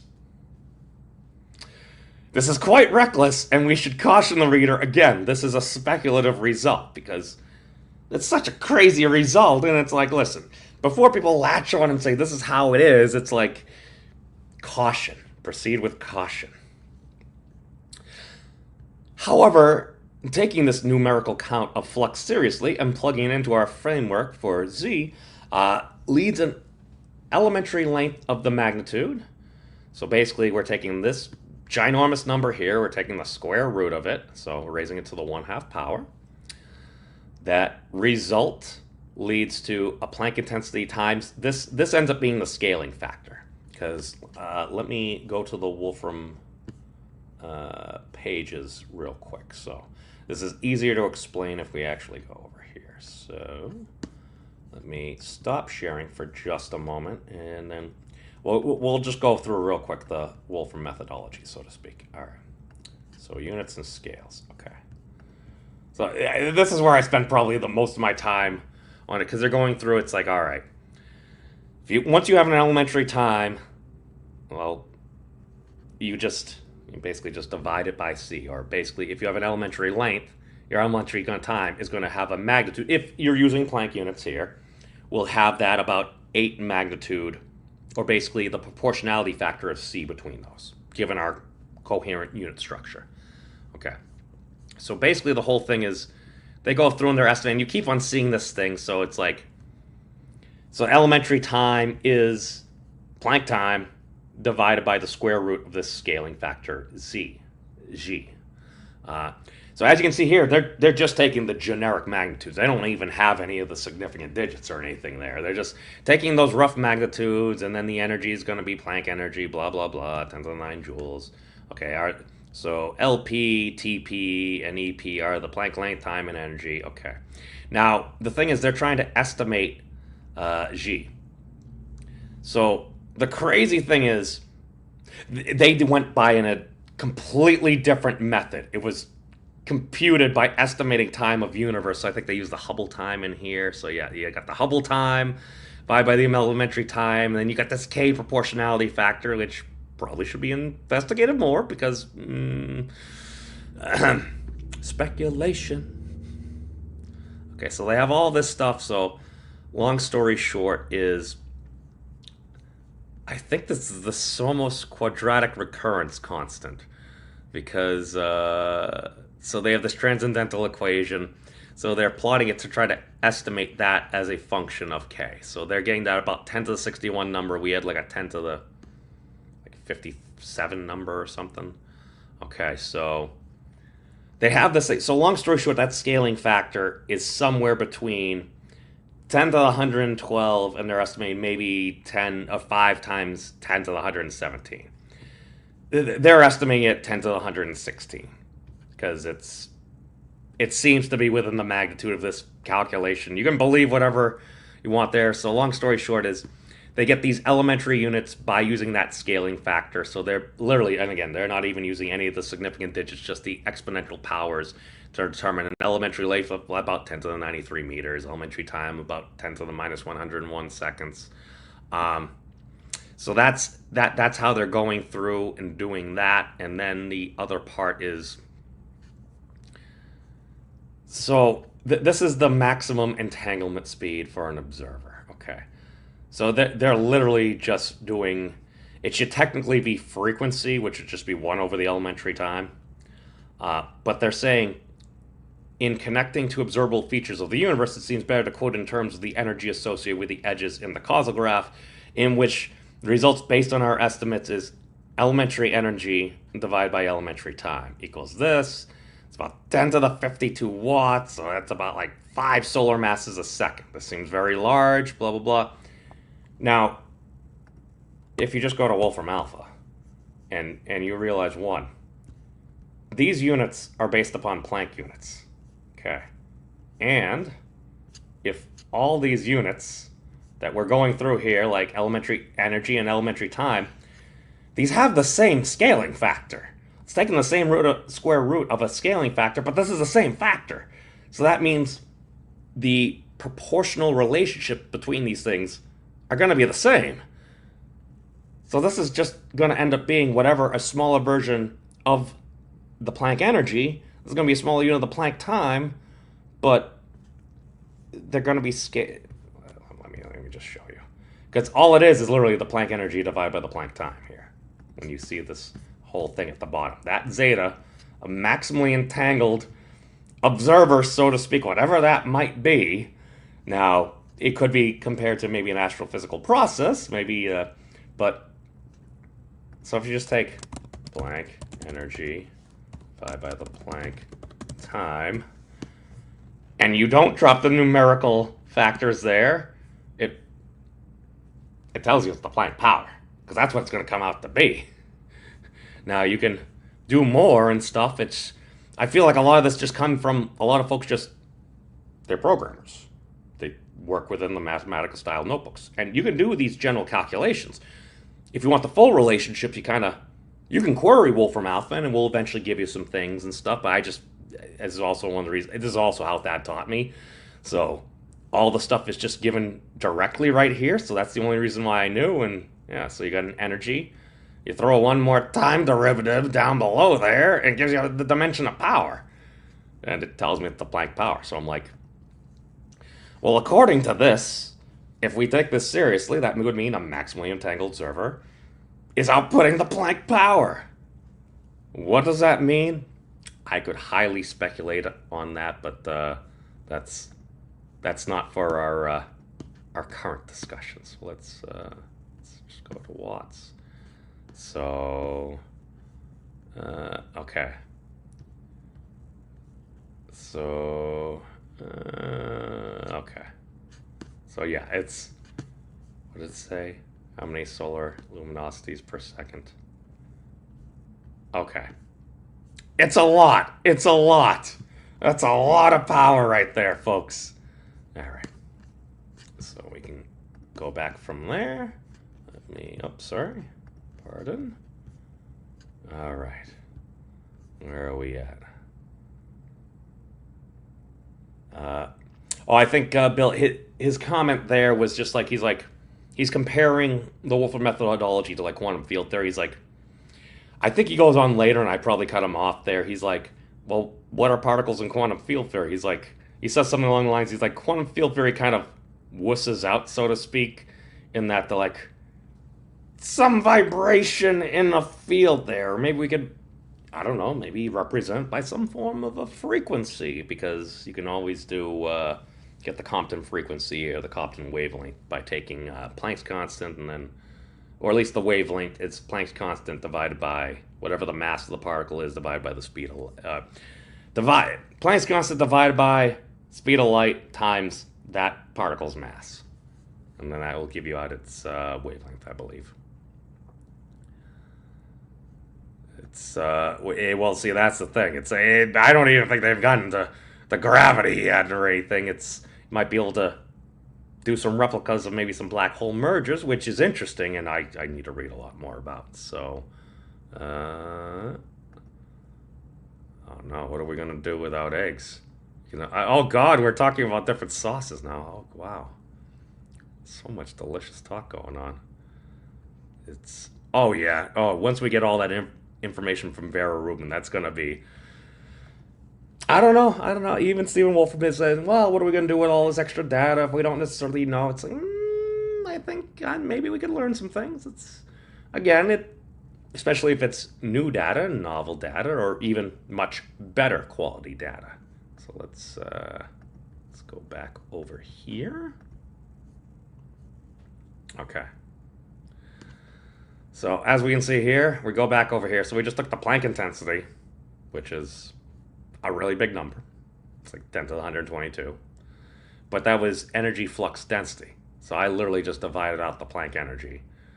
And yeah, and then base, what happened?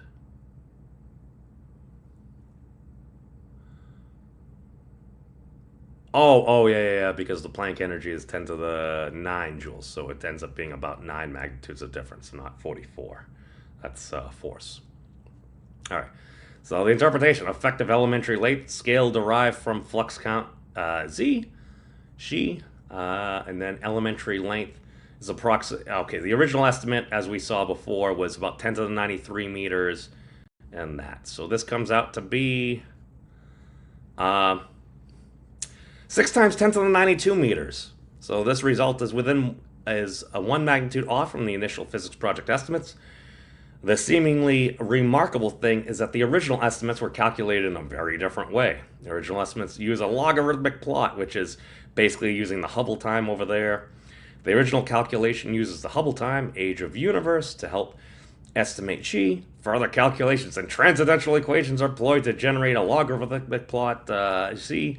For full details, see the page we were just on, and we can see that's that little plot over there. Our value of g is 7 times 10 to the 112 is within the ballpark, so to speak.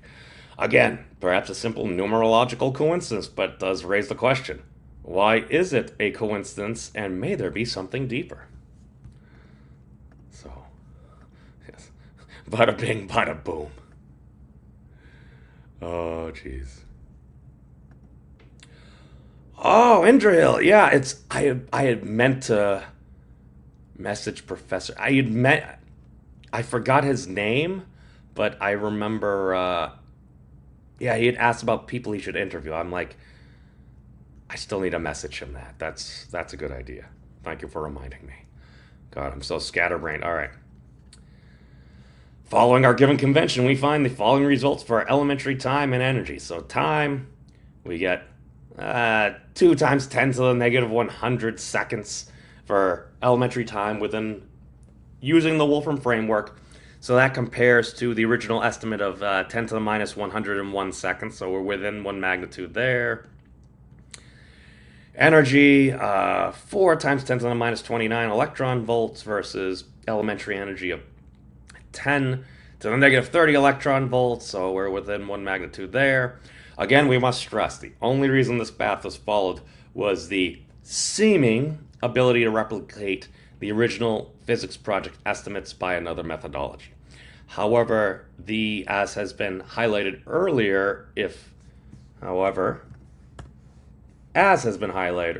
we are to interpret energy and momentum as excess fluxes of causal edges in space and time, perhaps there is some notion of the dimension of flux. Thank you, Wolfram Alpha.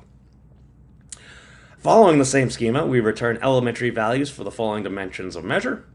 So basically we had our elementary length there, 10 to the 92 meters, elementary time, 10 to the minus 100 meters, seconds, elementary energy, 10 to the minus 29 electron volts, elementary mass, 10 to the minus 65 kilograms, elementary charge, 10 to the minus 75 coulombs, elementary current, 10 to the minus 31 amperes, and elementary temperature, 10 to the minus 25 Kelvin. Okay, should be capitalized. All these values are within one magnitude of initial estimates. This is not surprising, as they are all being scaled by the same factor of G is negative. No, it's not negative. It's just 1/2. There we go. Pardon me. Let's make our table bigger. There we go. All right, so as we can see here, you got that. So basically everything's within one. And then, all right. I think we were supposed to put these back. Whatever.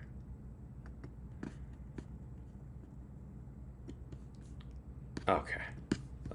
Save. Pardon. I know, it's so terrible.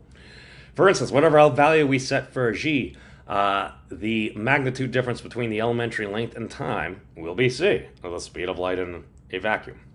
This means certain relationships between the building blocks of our world. This means certain relationships between the building blocks of our world have fixed relationships. This leads us to the notion of coherence within whatever system of units we choose to employ. Okay. Coherent units, yes.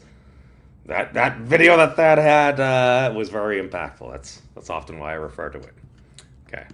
So coherent units, we have force. F equals ma. Force equals mass times acceleration. Energy equals force times distance. Power equals energy divided by time. From our friends at Wikipedia. And again, there's some synthesis in the article. Feel free to disagree. When you do the calculations, it seems to work out. So, and again, this wasn't my work. Thad had just highlighted this. Like, this is probably important. Maybe more folks should pay attention to this. So, some may have heard this saying: once you have F equals ma, we can derive all of physics. While the reader should have their doubts about any all-encompassing claim, the general notion is a powerful one. If we are searching for the underlying machine code and ultimately the rule for our universe, we must latch onto some physical thing. Early work on the physics project had postulated that we may interpret energy as a count of edges in some hypergraph. This intuition still seems as the best method of going about this, as we have the ability to count. Let's take a moment to break down the reason why we're discussing this topic. Okay, so F equals ma. Let's make it just a little bit bigger. There we go. All right. Force equals mass. I should probably edit. Undo. Ah, what did I do? I don't know what I did. Half. Okay. I'm not going to mess with that. Sorry. All right. So F equals ma. Take, for example, a clothes dryer. Barring any thermodynamics and just focusing on the spinning drum, one could imagine giving it a nudge, causing it to accelerate just a bit. We have thus applied a force and caused its mass to accelerate. And again, maybe this isn't the best way because there's other ways to quantify this. Is basically a basic example. Energy equals force times distance. Now, a casual nudge to the drum of our clothes dryer will not do too much as we need it to cycle and thus rotate a distance. Therefore, require a force great enough for our drum to rotate, say, a full revolution. All right. So now you have a force, and then you're multiplying that force over a distance. Oh, that's energy. Okay. Now we have power equals energy divided by time. We actually would like our clothes dryer, again, neglecting the thermodynamic component. We would like our clothes to dry, so we would like it to spin more than a single revolution. So we require that energy to continue over a period of time. The period of energy that we need to dry our clothes will correspond to the amount of power we require. Okay? This exercise was to prime one's notion of the importance of the relationships between our dimensions of measure, represented by the corresponding units. In particular, energy is a prime example of how simply dividing or multiply by time or length will generate additional units. So the expression. Now we're just using Planck units here. So we got Planck energy divided by Planck time. So as we saw for our zeta, that gives us the Planck power. Cool. Energy times time gives us the units of joule seconds, aka action, which is more basically about equivalent to the elementary unit of action, h bar. When you've got energy divided by a length, it's going to give you the unit of newtons or force. And then when you have energy times length, you're going to get joule meters, which, again, at least according to Wolfram alpha, is bending stiffness, or the product of the elementary unit of action times the speed of light. I did not know that was a thing until I went through and did this. So it seems pretty cool. I mean, it's just what it comes out to be. So the methodology behind this is to identify features of physics as we know it to verify the underlying rule of the world. We should be able to count edges to determine the associated energy and explore our multi-way system to identify other standard phenomena. One such method, as inspired by project mentors Hatem and Nick, would be to simulate the formation of a minimal black hole. So it'll likely require extremely high resolution mapping of all the underlying edges within the causal graph. That may or may not be feasible at this time. The idea is that if we know a physical limit via general relativity and had the ability to simulate within our hypergraph landscape, we should be able to nail down the elementary energy via counting edges. So basically just taking the whole thought process within the Wolfram Physics project and basically just extending it. It'd be like, all right, what if we assumed this was true? That's one of the things I learned from that. You see something interesting? Let's entertain this idea. Maybe it's nothing. Maybe it leads to many more fruitful things. All right. So, oh God, how much more chaos have I created? Let's see. Yeah. There's a lot of interesting stuff. I should probably get some folks on to just have a little bit of a quote-unquote hoedown, so to speak, and just share some ideas. Hey, Jax. Will the force create change? Well, I think by definition it has to. You draw air close in the sun. Well, a lot of our energy, sun emits a lot of energy. Okay. Let's see. Oh. No. I only know enough to be dangerous. That's my claim. I don't know really anything. Okay. So the maximum entanglement speed. We should come at our investigation from as many angles of attack as possible. take this relationship in 8.2 units in scale. So that's going to highlight another Wolfram page that we had there. And so basically this is that maximum entanglement thing we went over. 1 over your elementary time is going to give you the elementary frequency, just because 1 over time it's a frequency. It's just flipped. Okay. The maximum entangled speed would be the inverse of the elementary time, giving us the following. Okay, so result at like 10 to the 99 hertz per second. That's ridiculous. Okay, so that's natural frequency corresponding to the elementary time scale, or we may express the maximal entanglement speed, zeta, in regards to the associated energy with the edges of the causal graph as elementary time divided by, elementary energy divided by elementary time, gives us that ginormous number there, which, as you can see, at least Planck power's got like, I think 4 or 5 significant digits. How much does it have there?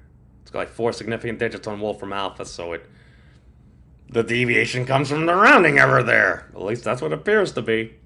The interpretation. The maximum entangled speed, an observer may become entangled with new quantum information. Okay. In terms of energy associated with a causal graph. What the heck could be putting out?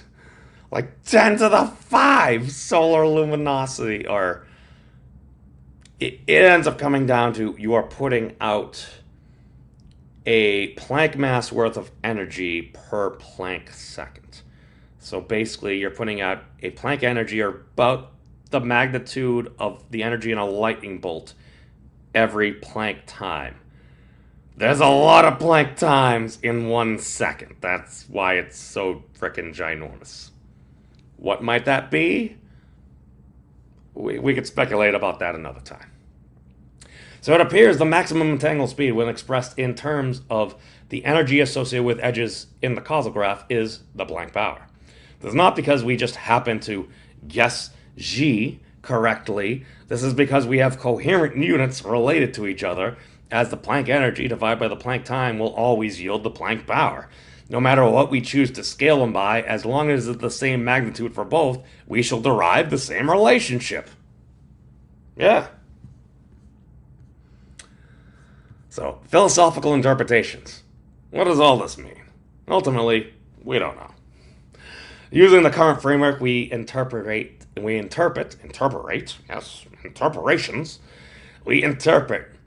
G as our current position within the multi-way system.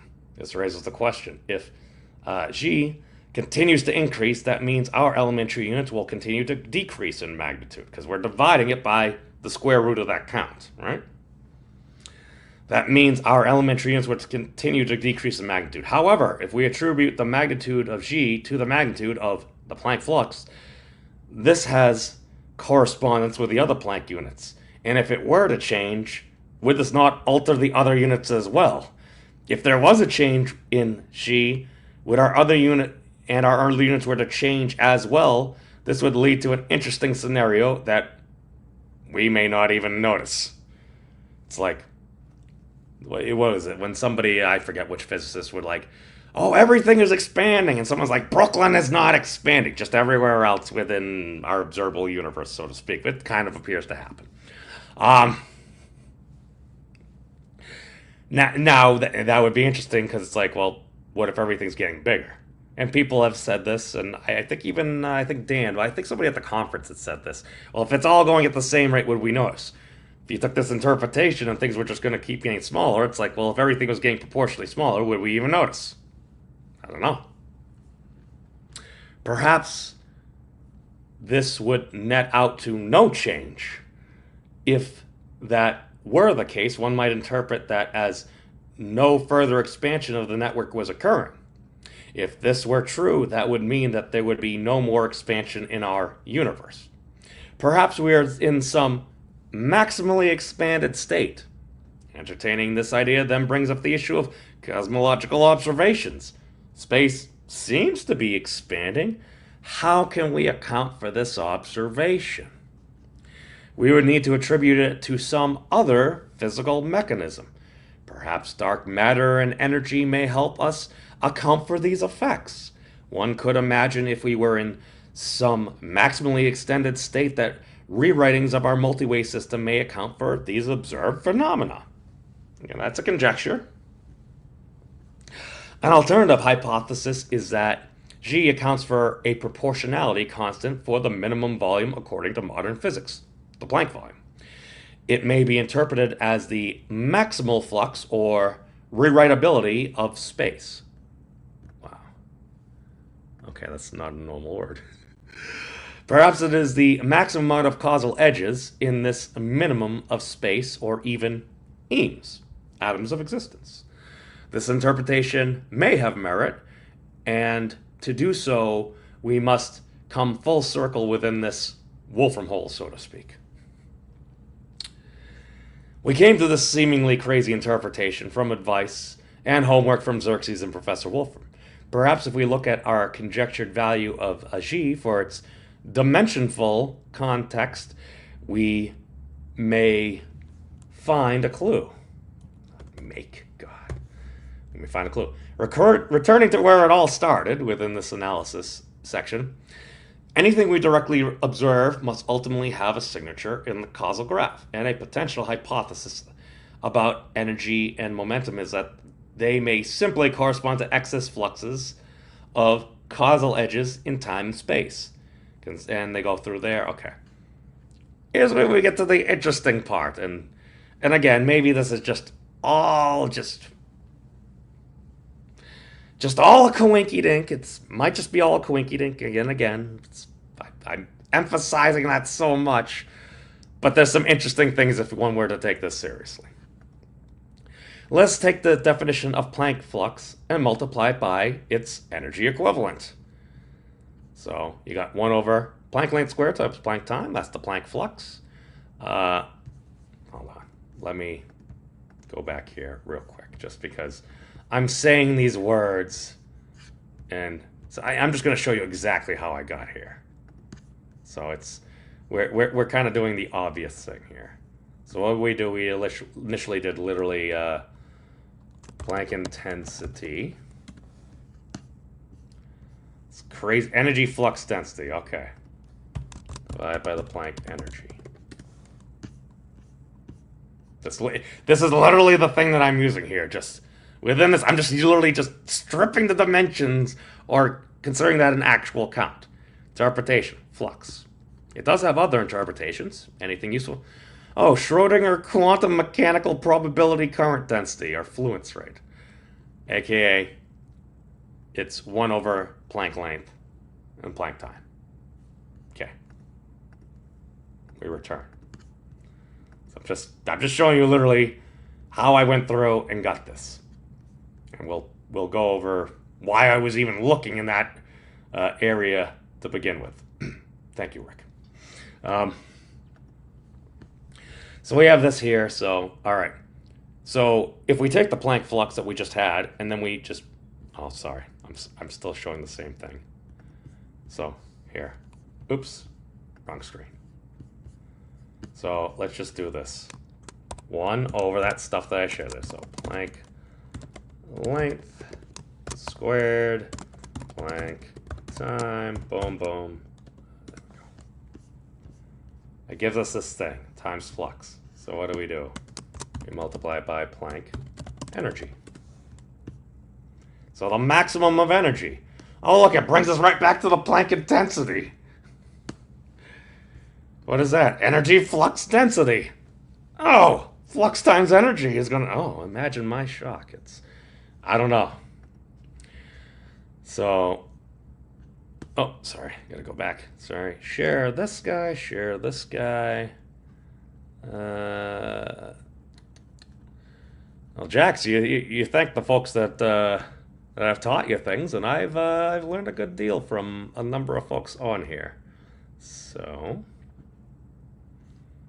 okay.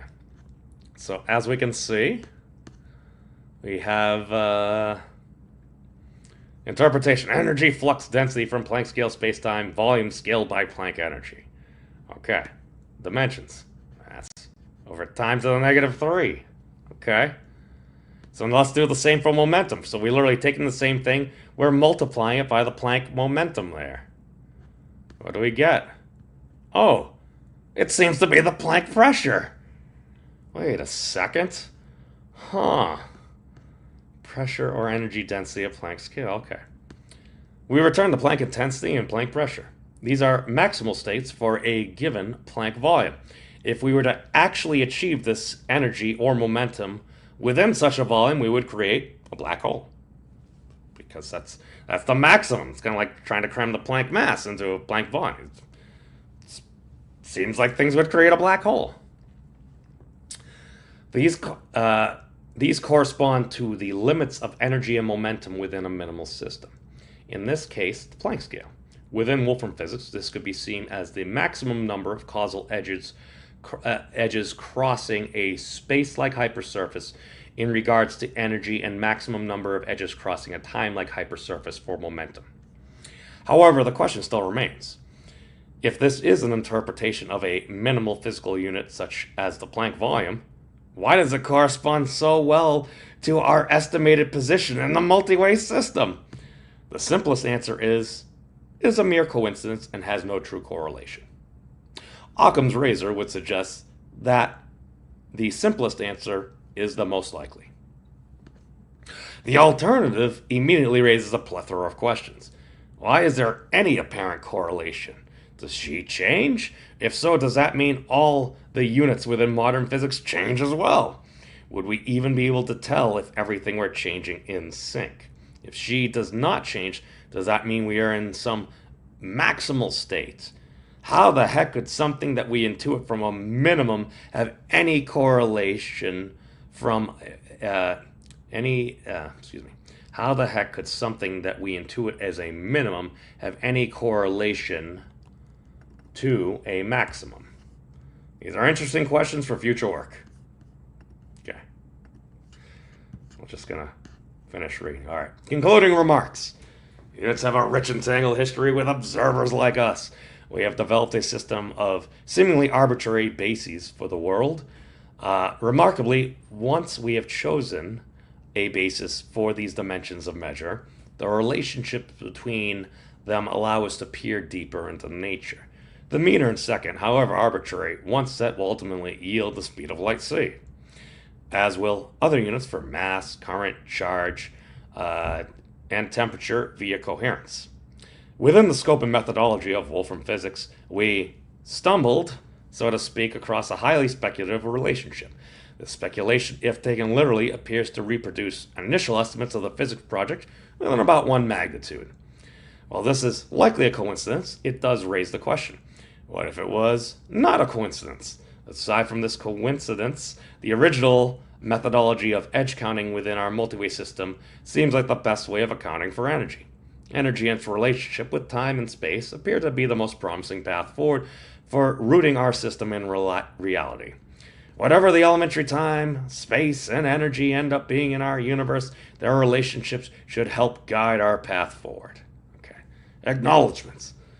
I'd like to thank my mom and dad for always believing in me, even when it was hard. My mentors, Nicholas Furlier and Hatem Ashalaway, for their passionate guidance and wisdom. The Wolfram Institute for providing a wealth of free information to the world. Dugan Hammock, Carlos Zapata, Nick Merzin, James Wiles, Jonathan Garrod, who helped inspire me to do live science, especially with his interactions with Professor Wolfram. To Xerxes Arasala, whose lunchtime tip helped make any potential discoveries possible. Professor Stephen Wolfram for putting on this program, giving Wolfram Alpha to the world, and putting up with my nonsense. Thank you. And to my friends at the Physics Monastery. Vanessa for teaching me through the complexity of everything. Nature is simple. Casey O'Keefe for stressing the requirement of rigor. To Thad Roberts for taking me under his wing, sitting down and catching me up on years of education I did not have. And to Rick DeRitt for sharing his knowledge and intuition that without any potential discovery here would not be possible. I'm going to add in Bill and Kali. And Jen. Sorry. I need to...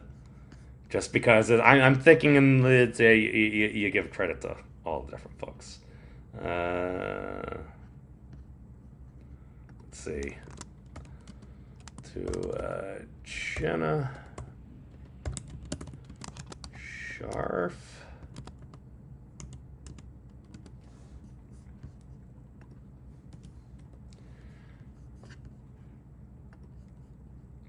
for consistently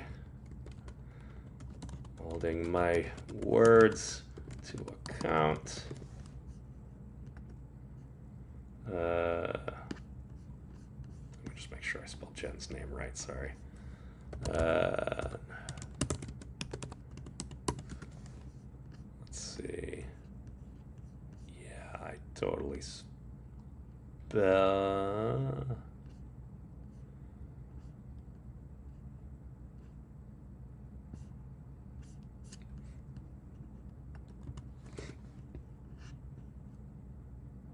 Let me see. 1F. Okay. Jennifer. CH. Okay. Okay. To Jennifer Schaeffer, constantly holding my words to account. To Kali. Oh. God. Sorry. I have all these things. I search YouTube for so too many things. Kali. Sure.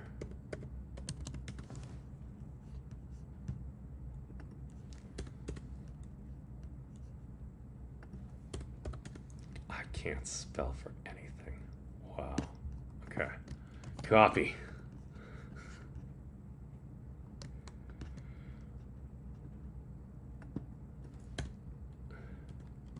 All right. Kali Fisher.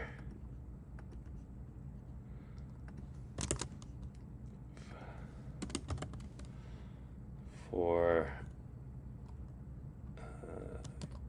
exposing for neutron decay cosmology, how does it fit into this project? Blah blah blah blah. For enlightening me to topics I was previously unaware.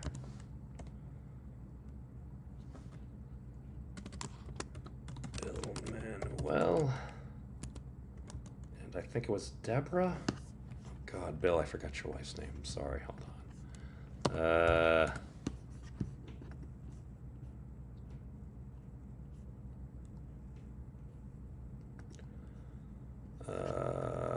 Let me see. She may not. Oh, I'm sorry. Maybe she doesn't want to be named. If you want, then we can add her. Bill Manuel for parting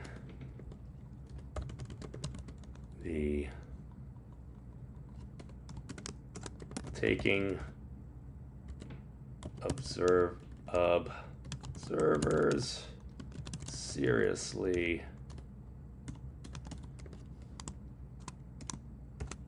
Taking observers seriously. Pardon.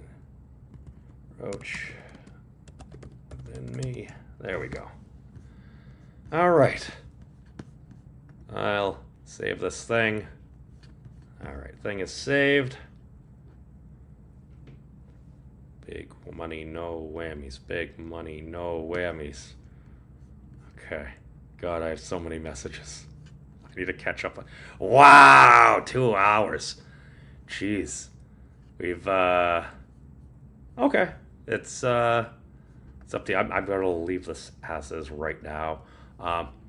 We can have, this is the thing. There's just a community post here. We'll go through and we'll update this stuff to some more, oh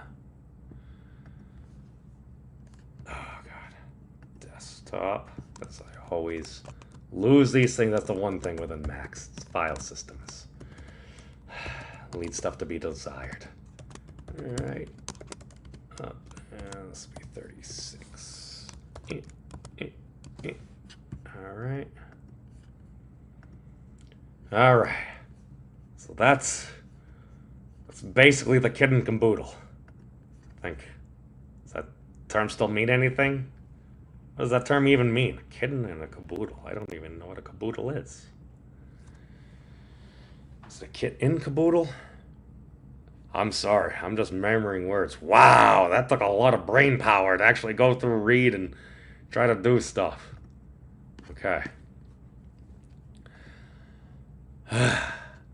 All right. All right, we can stop sharing. All right, it's over. It's over, folks. We managed to get through it. Wow, I should have broken that up into 3 parts. I apologize. How much? Okay.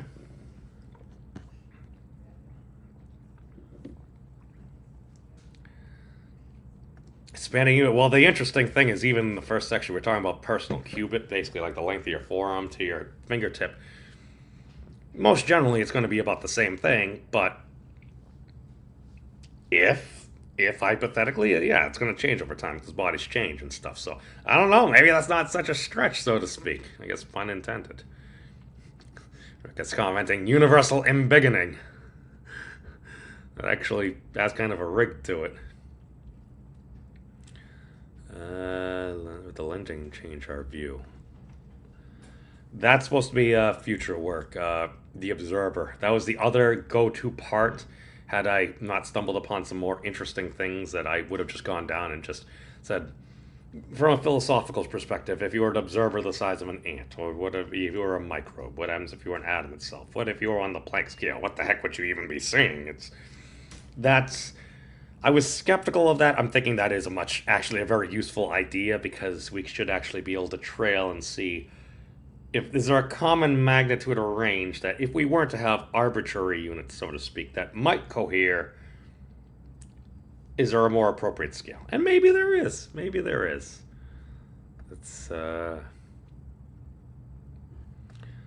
Dan's commenting on, I've heard a lot of stuff about, what is it, the timescapes model, where it's like, we're in a void, and time would seem to pass differently and everything, and that seems to make a lot of sense. So, yes, no, thank you, Rick. Again, I wouldn't have been looking at that general area if it wasn't for Rick having a private conversation with me, so thank you, sir. I wouldn't have been looking there, so just give credit where credit's due, that's all. Let's see. Oh, jeez. Oh. You're driving to see Casey. Okay, I'm still on the East Coast right now, so I'm not going to be I'm not in the West Coast area right now. If not, then perhaps. Kit and Caboodle. Yes. And when in doubt, yeah, it's okay. Let's finish ruining everything where you may want to turn down the volume slightly. There's going to be some dancing squirrels here in just a moment. You have been warned. 3, 2, 1. I said there was a lot of deep lore to this channel. Like I said, that's kind of how the channel started, with some dancing squirrels, and now we find, according to Wolfram physics, the maximally entangled observer, whatever that might be, the zeta would be put out an equivalent of the Planck power. At least according to the methodology, so that's all I really got. God, I've been yakking on for so long. The cat is staring. It looks like, yeah, that does kind of look like the backyard, yeah. No, it's, Bill and Kathy had put me up, so hey, thank you guys. You helped me continue my journey. Dan and his brother gave me some potatoes and everything, and hey, thank you all for everything. So let's continue this wacky and wild journey together at a later date, shall we? All right. Until then, take care of yourselves, everybody. It's a wacky and wild world out there, but it's open for a